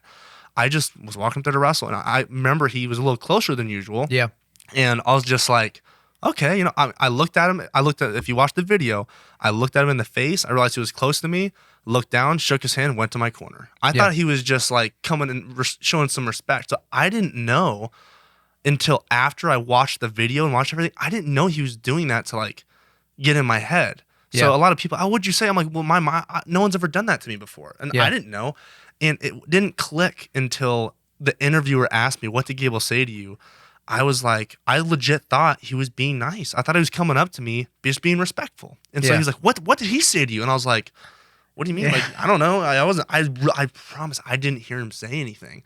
And I mean, a lot of kids are like, no, I know. I'm like, I'm being so honest with you. But you have to realize, no one's ever done that to me. And when I wrestle, I'm ready to go. Like, even when my coaches yell at me, I can't hear them. I don't listen. But it was in that moment when I was like, I kind of felt the way he asked me that question, like maybe he was saying something to me. And I'm like, you know what, but I'm the champ right now. And so I obviously, I kind of wish I remember what he was saying, but all I know is I was so focused and you can ask Coach Taylor too, because I think Coach Taylor in the back corner for also, when I get nervous, I like to pray. I haven't prayed so much. Even like I had the flag around me. I'm like, all right, coach, just bring it back in one more time. Let's just pray again. And I mean, Coach saw, if you ask or watch his interviews, he knows I was focused too. I was ready to go. And I think because he even tried to like pat me on the back and like whisper something to me, or he was talking to me and I wasn't paying attention. I was just ready to go because Copperhead Raw, like I played it before the walkout song. It was more time than I thought, and I knew they'd play it again. But my headgear was on. I was focused, and Coach had to like grab me, like, hey, no, we got to go wrestle now. So I was already locked in, and I don't know. I wish I remember what he said, but I really don't remember. But now, obviously, rewatching it, he obviously was. He was in the middle of the mat. He stopped, turned to the crowd, all that stuff, which is great, whatever. But he was more involved in that than the wrestling match, I guess, because Gable's a great wrestler. But whenever I stepped out there on the mat, there's a couple things Coach Taylor told me. He's like, number one, like wrestle a good match, wrestle solid, be smart, because I like having a lot of fun. I'm loosey goosey. So be smart and make it hard on him. Because a lot of people, when you wrestle that good of a wrestler, they freeze up. You're just like, oh, that's the person. Like they're supposed to win. Like I'm not supposed to have a chance. But that very first scramble, I know that Gable felt that, and he was like, oh crap, this dude's actually out here to wrestle. Right. And I'm like, yeah, I am. And let's get into the discussion of the match because what JB said on the broadcast was that he kind of felt like he saw that he was like, hey, you don't get to wear that American flag until you're an Olympic champion. It was definitely something on those lines. Something along 100%. those lines. And here you are. He is an Olympic champion. You're in the military. You raised your right hand, said that you were going to protect this country, including him, from enemies, foreign and domestic. Not exactly the same thing. So I'm pretty sure that you have the credentials to wear the flag. So match starts again. So it's a 3-minute period and then a 2 and then a 2. So in the 3-minute period, the thing that I remember from watching the match is immediately you are very active and feinting quite a bit, like, kind of like almost like setting up shots. He's not really biting, but within 10 or 15 seconds, he snaps you down, right?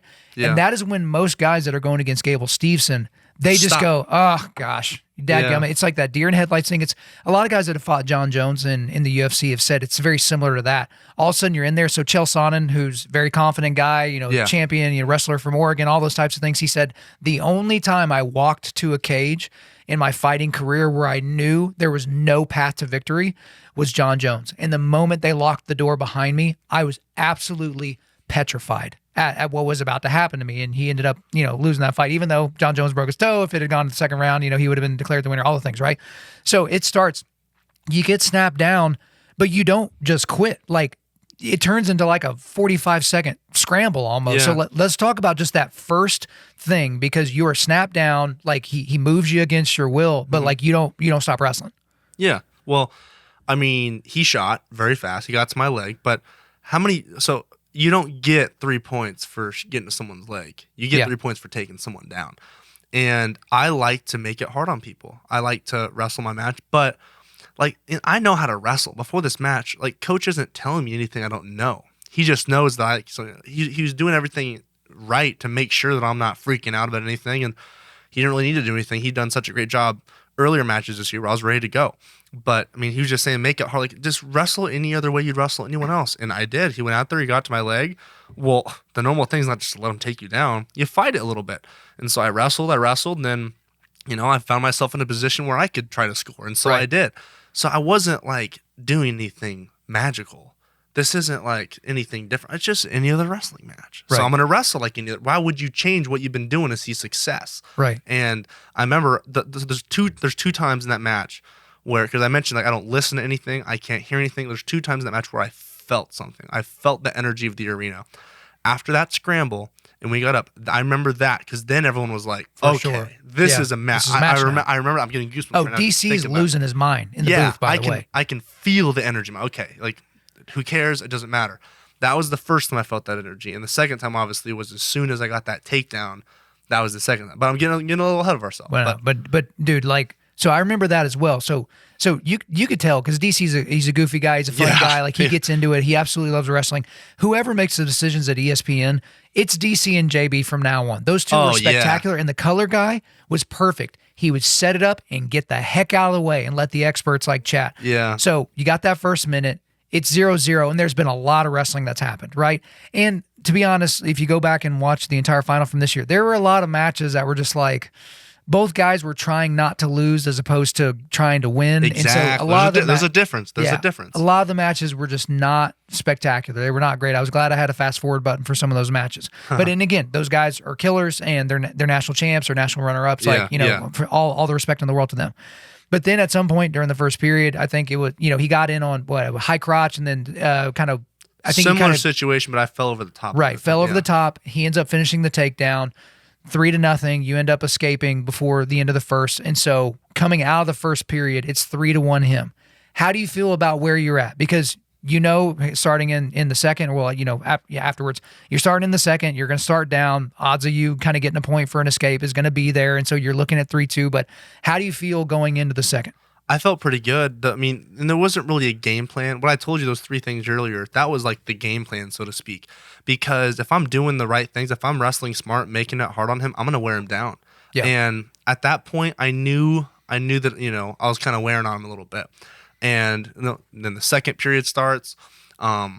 He chose bottom, I believe. And, he escaped. And in that second period was a lot of just, I want to try to wear him out as much as I can. So obviously I can't give up another takedown, but I can't go out and shoot 30, because I don't know if you've watched me wrestle. I shoot a lot. I'm very offensive, but sometimes against the best wrestlers, I can't shoot 50 times. I have to be committed to 2 or 3 good shots, right? Or else I'm gonna give up a takedown. And his sprawl is ridiculous, heavy hips, everything. Exactly. Yeah. And so I was just weathering the storm until I could wear him down. And towards the end of that period, I almost got taken down. I knew there was a short time. I still blocked him off. I got lazy. They reviewed it, but it was clearly not takedown. This is when I knew that I'm like, okay, it's go time. I knew Gable didn't take me down. Gable knew he didn't take me down. He was tired. He was huffing and puffing, looking at the coaches. I look at him and he's going, hey. Yeah, hey, he's yelling at the ref. Hey. And he's looking at the coach. Hey, challenge that. Not because he knew he didn't take me down. He needed a break. And that's when I walked over to Coach and I'm like, Coach, he's tired. And he's like, yes, I know. You're making it hard on him. Be smart. Yeah. Let's do this. And so that's when I knew he was getting tired. In the third period, he didn't really even, I chose bottom second. Yeah, you chose bottom because it was 3-2 going into the third. And I remember the coach was like, you need to hold him down. And I was trying to hold him down, but he's a great wrestler. He got up and I was like, all right. This is what it's going to take. I need to get one good shot and I need to finish this shot. There's no more lollygagging around. And so I remember I just kept trying to snap his head, fake, because on my fakes, I need to do as many fakes as possible. Right. So that his brain can't decipher what's a real shot and what's a fake shot. And most of the time, whenever I snap your head down, I do a fake. I'd never snap and do a shot. But about 30 seconds left. Wait, even before the 30 seconds. Okay. So he stands up immediately at the start of the third. So it's 4-2. Yeah. You got to take him down. You got to get 3. And hold him down. And hold him down, right? Because if he gets right back up, we're neutral, or we're tied. We got to go to extra time. We got to go overtime. But the first few seconds of the match, right, with all the feints and all the energy, that kind of went away for the second. The second was really strategic, very strategic from the both of you. Almost like, hey, this is a strategic break just in case we got to go crazy in the third. But you started doing a lot more of the frenetic, not frantic, but very frenetic, energy-filled movements. And Gable's typically pretty stoic. He's not reacting to most feints. Like some guys, they're already sprawling before you're shooting kind of a thing. Yeah, he doesn't really do that because he's so confident in his hips and so confident in his sprawl. But yeah, now we're at 30 seconds. We're on short time, and you are down 2. And you go ahead and start talk about the takedown, because I've literally rewatched this over and over just to kind of figure out what your timing was and trying to figure out what was going through Gable's head, because he knew you had to be shooting, right? So he was being defensive without getting a stalling call, right? Yeah. So we're on short time. There's 33, 34 seconds left. What did you see that made you kind of go for your shot? Yeah, well, I heard one of the coaches yell, and they said 30 seconds. And you could hear it on the broadcast, too, when they yelled 30. Whenever we say that, we do in practice many times, whenever we say, hey, 30 seconds, and it's a sprint. Yeah. So you're shooting, faking. We do these situations. I've done this in practice, 100 times, where it's a situation, there's 30 seconds left, and it's a sprint. So it doesn't matter if you're faking, snapping, you're not sitting there.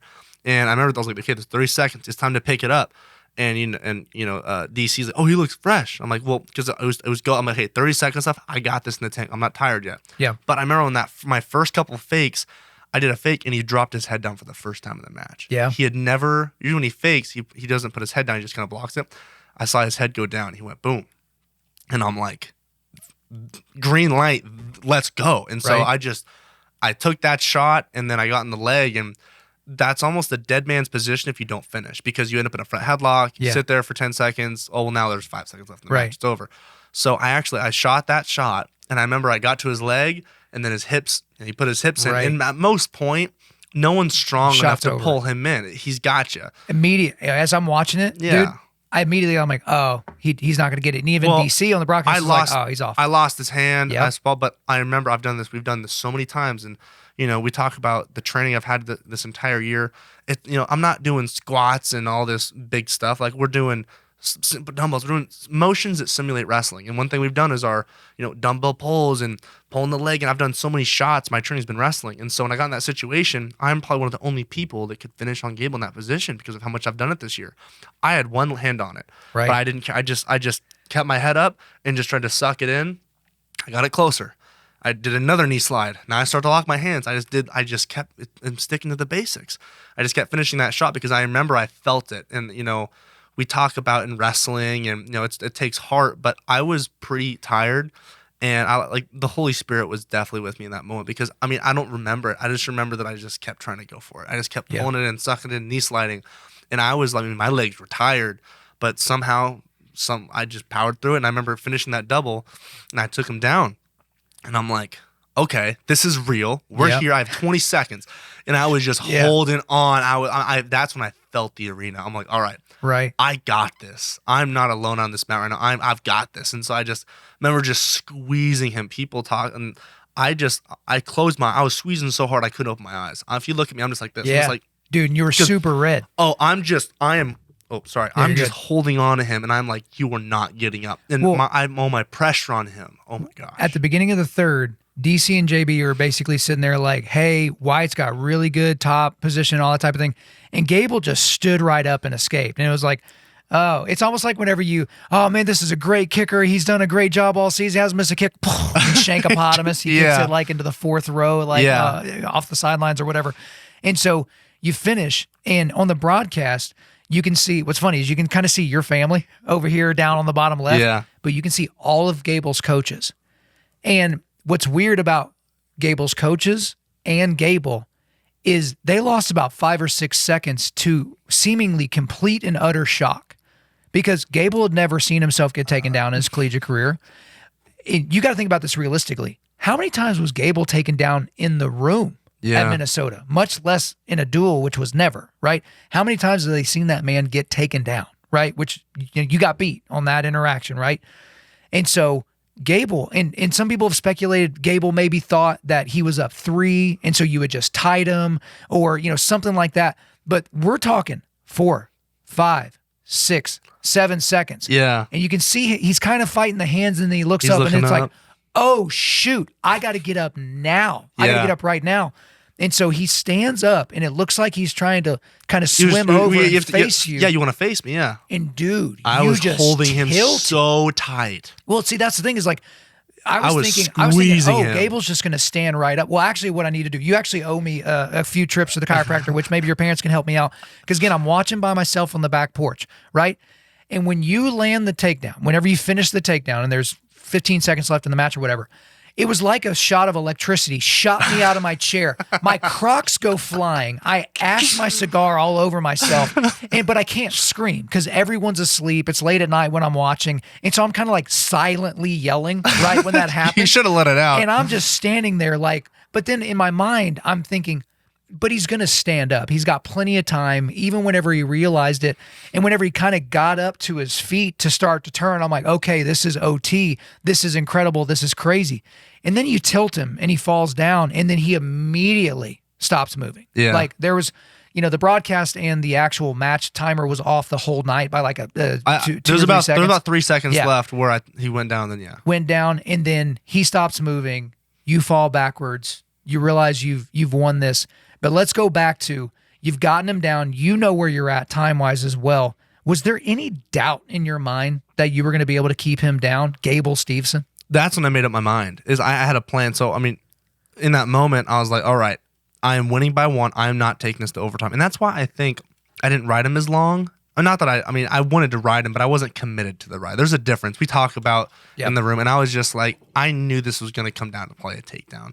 And if I did ride him, which he hasn't been ridden, I was just like, I think my better chances if he gets up to his feet and I take him down, because then I'm not holding on him to hope for a tie. I'm taking him down and holding him for the win. Well, let's actually play parallel universe here for a second. Let's say he gets up. Okay. Let's say he gets up and he escapes, right? So I love doing parallel universe stuff. I like making people uncomfortable. So that would have made it 5-5. Correct. Going into OT. And again, there's no ties, right? Someone's got to win. Did you kind of have like a mindset or a game plan like beforehand, like, hey, if for whatever reason, I get a takedown, he gets a takedown, we both get an escape, 5-5. Was there an idea like over time? Is it, hey, we're in on a shot immediately? Is it we're kind of moving around, being real defensive without getting another stalling call or something like that? Like, what would the plan have been for OT? So I like to say Arnold Schwarzenegger has a good quote. If you have a plan A, that's good. Whenever you start to create a plan B, now you're taking away from plan A, which is not good. Now, hey, this might never even happen, so why are you even considering that? Yeah. I never thought about going to overtime. And when I took him down, there was no what if. I said, I made up my mind. I said, in some of my interviews, I was so passionate about it because it was fresh. This was like a couple minutes. I'm like, I took him down, and I was like, I am not letting him up. I am winning this national title. I'm becoming a national champion. He is not getting it. I made up my mind. I had a plan. So obviously I was holding on to him, and I was just holding on to him. But if he stood up, the one thing I was thinking in my head was just don't lock your hands. Let's not lock my hands, because now I'm screwing myself. So what I was going to do is I was going to hold on to him, and if he stood up, I was going to lock my hands and just pick him up and hold him. Okay. But he's a good wrestler. I never really had that like whenever I stood up, all I was thinking was I was sagging on his right side really hard. Yep. So I just remember I just got to commit to this. And I just, with everything I had, I was just holding on to him, and I was just going to drag him out of bounds, or if I had to, drive him out of bounds. But I felt it when he stood up and he turned into me that second time. I kind of felt him give in, like he just accepted defeat.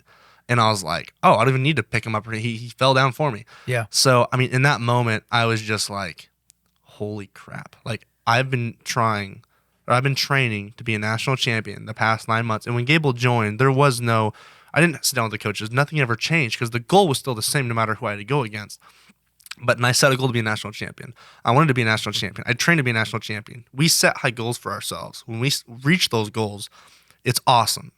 And I just remember, I don't really remember anything. I kind of blacked out. All I remember is the coaches were coming to me and like my face, there's hands on my face. I didn't care. I didn't feel anything. I was just like, we did it. Because looking back, I graduated from the Air Force Academy and was upset.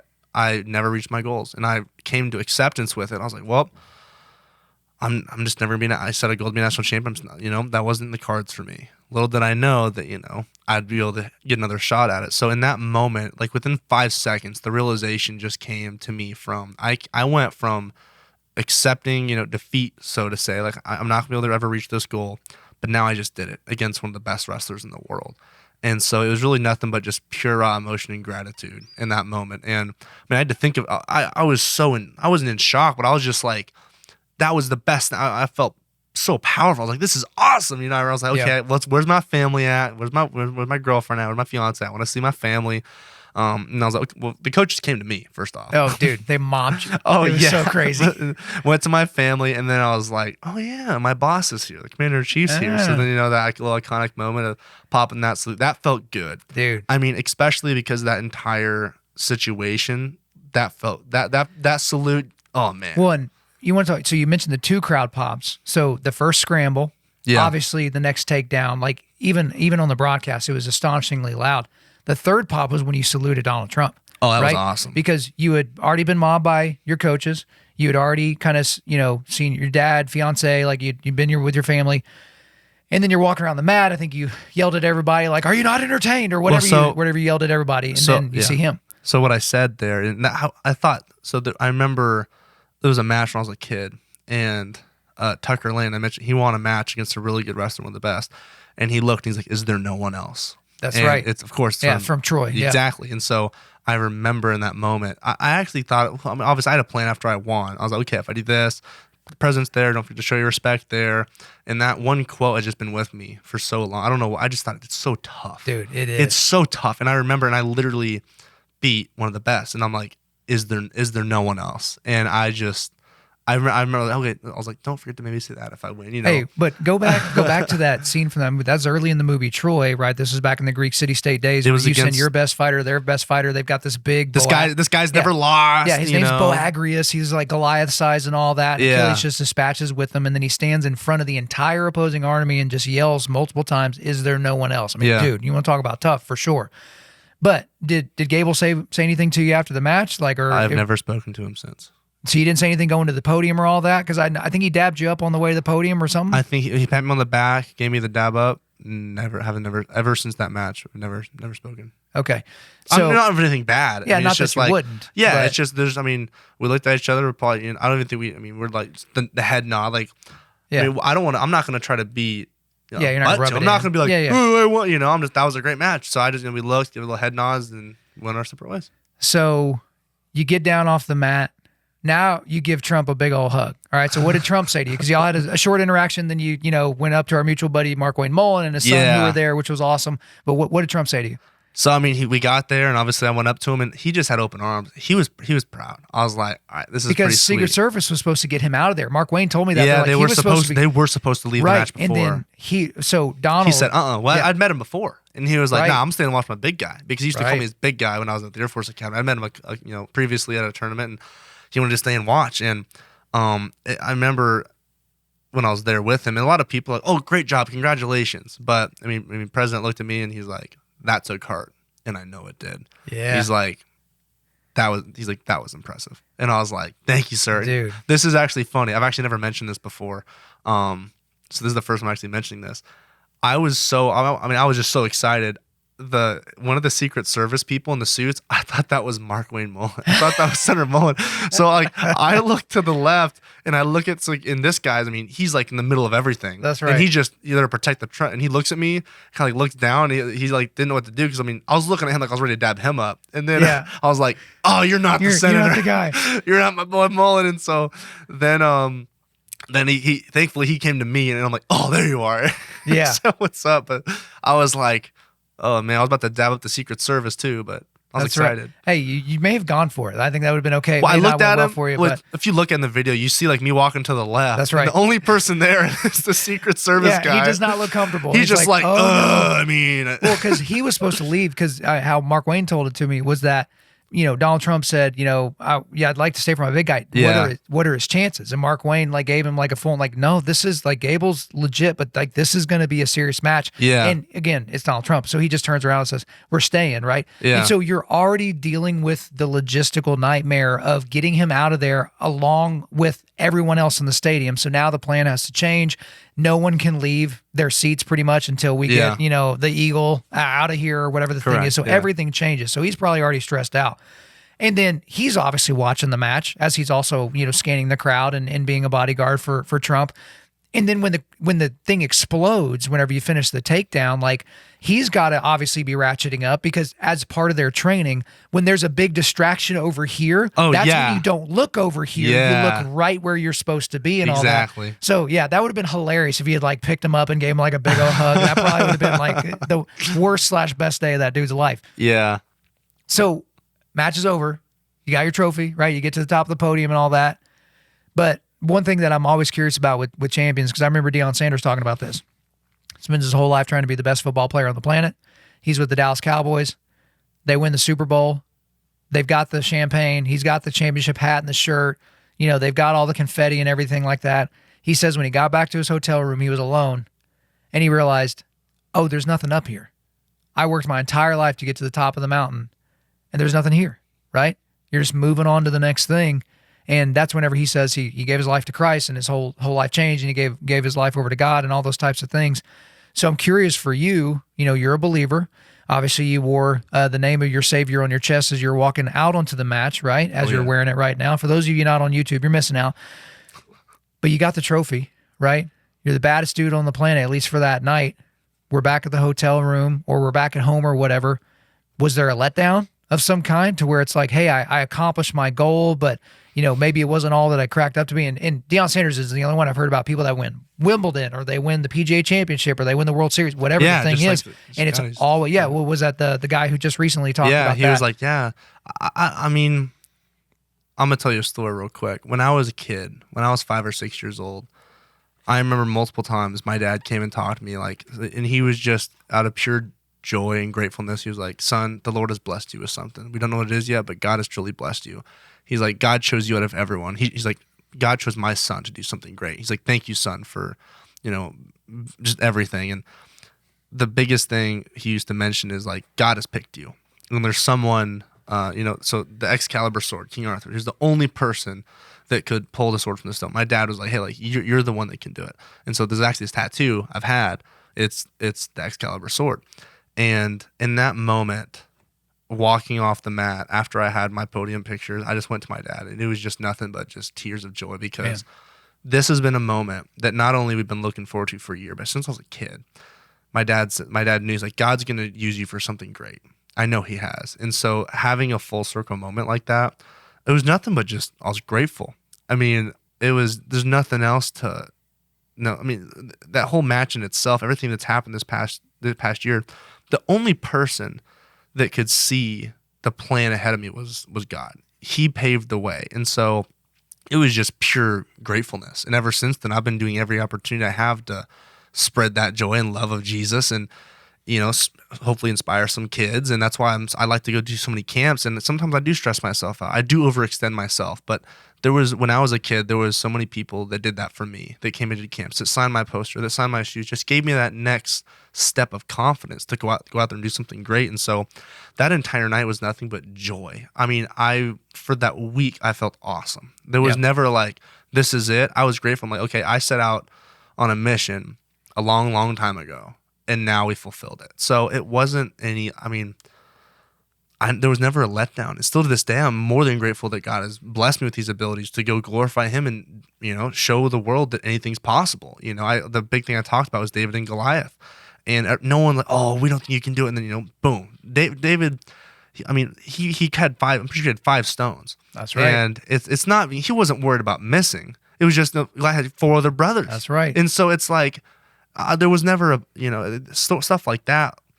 It's just, there was nothing but grateful, to be honest with you. I mean, I've still never felt that feeling of, well, this is it. I mean, obviously that was a big step for me. I've wanted to be a national champion for a long time, but there was still something else after that. Hey, I need to make the world team. Hey, I need to be a world champion. I want to be an Olympic champion. So I've obviously proved I'm a great wrestler, but this isn't it. This isn't like my big hurrah. Oh, now I'm not an athlete. Now I'm just going to take it easy. Now I'm done. I still got more to do. And so, I mean, my journey's been a lot different than that, because that was one of the peaks in college. But I mean, I don't know. I'm so intertwined with, just family and Jesus and wrestling. It's just all part of it. So there hasn't been a moment when I'm like, oh, this is it. It's just been nothing but awesomeness. Well, getting to do cool stuff, like be here with you today talking. Hey, that's right. It's just, there's no bad things are happening. I'm still being able to, spread the word of Jesus, spread about wrestling, and like I've been able to have such a platform to talk about things I love. And so I haven't reached that bad feeling yet. Well, and even if that's your only athletic highlight, it's a hell of a highlight. I already said, if that's what's in the cards for me, I'll accept that. But. Hey, and I said earlier this year, I'm like, I don't care what happens the rest of the year. I mean, that's the sports highlight of the year in terms of the circumstances, when it happened, who it happened to, the context within the sport. But you're right, 2028. Los Angeles Olympics, again, you went and smashed pans, right? It wasn't a fall attack and then a fall, like you just smashed your way through pans. Some good wrestling. Right. And then hopefully we can call yourself by the end of the year a world champion, all the things that we've already talked about. But obviously the looming goal is summer of 2028, not just because it's going to be here in America, but because that is what you train for as a wrestler. Correct. Right? Yes. Yes, you want to be a state champion. Check. You want to be a national champion in college. Check. There's one more check. Yeah. So let's talk. I mean, we'll wrap up our discussion with that. I mean, it's far enough away to where it seems like it's too far away, but it's close enough to where it's like, man, I got to prepare every day as if that's the end goal, right? Yes. So for me, I like to mention it's more than wrestling. obviously some people can eat, sleep, wrestling every day. All they do is wrestle, wake up, work out, blah, blah, blah. That's not me. I like to be able to take a step back and have my off time, because then it makes me that much more hungry to come back and come wrestle again. And obviously we have a plan. We have a training plan, 5, 6, 7 weeks out. And we have training we have to do, but you can't look at it from like the big perspective, 7 weeks. I just take it day by day. In this past couple days, past couple weeks, I've been kind of relaxing. I'm still training. We're still working out, but I'm kind of getting my decompression so I can build that hunger to come back and wrestle hard again. We talked about today's practice. It sucked. But now I'm sitting here like, man, we even talked about it. Those days you don't want to wrestle or you don't want to lift, don't want to do stuff. I'm so grateful that I'm the way I feel right now, because I'm like, hey, I know I put that work in. I know it's going to be worth it, because of those days you slack off, those couple days I've had where I took it easy. As soon as you're done, you're like, man, like I feel terrible. I know I could have done more. Or I skipped a workout, like, oh, I knew I should have worked out. So I feel great right now, but we're just taking it day by day, because if I can't stress myself out and be like, oh, I need to be this, I need to learn this by then, it's just like we just show up every day and wrestle and have fun, and everything else just falls into place. Well, that's the idea. Over the next few years, hopefully that falls into place. But 3 years will be long for 2028. But hey, let's take it year by year, month by month, day by day. A lot of wrestling, and you're in good hands over there with the program that's being built out with Coach Taylor and everybody else that's working with all those different programs. Obviously, there's still going to be good wrestlers coming through Stillwater, correct, that are going to be wrestling for the Pokes, but also like getting ready for international competition themselves. But man, we've weaved in and out of a lot of different conversations here. But that's all for me. Is there anything else you want to get off your chest? No, I think we've talked. Thank goodness on this one I was able to talk about my faith and kind of everything I want to, really pour out. I think I'll be able to do that. So thank you for inviting me on today. It's been awesome. But for me, it's always about it's God, country, and wrestling. And at the end of the day, that's what it's all about. And so I think I've covered all 3 of those topics. And so I think we're good. Amen. All right, brother. Thank you. Thank you for listening to this podcast. Wherever you're listening to this, please subscribe, rate, and leave us a positive 5-star review. If you want me to come speak live at your event or on your podcast, just shoot me an email to info@Undaunted.Life. That's info@Undaunted.Life. Follow us on Instagram and like us on Facebook, and check out our website for everything else, including how to donate to keep more content like this coming your way. Just go to www.Undaunted.Life. And as always, we want to thank the band Holy Name for allowing us to use their music for our content. The music on this podcast is their song Perpetua, which is off their self-titled debut album on Face Down Records. The links are in the description. I'm your host, Kyle Thompson. Remember, keep pushing back darkness, keep forging spiritual, mental, and physical resilience, keep seeking the Lion of Judah.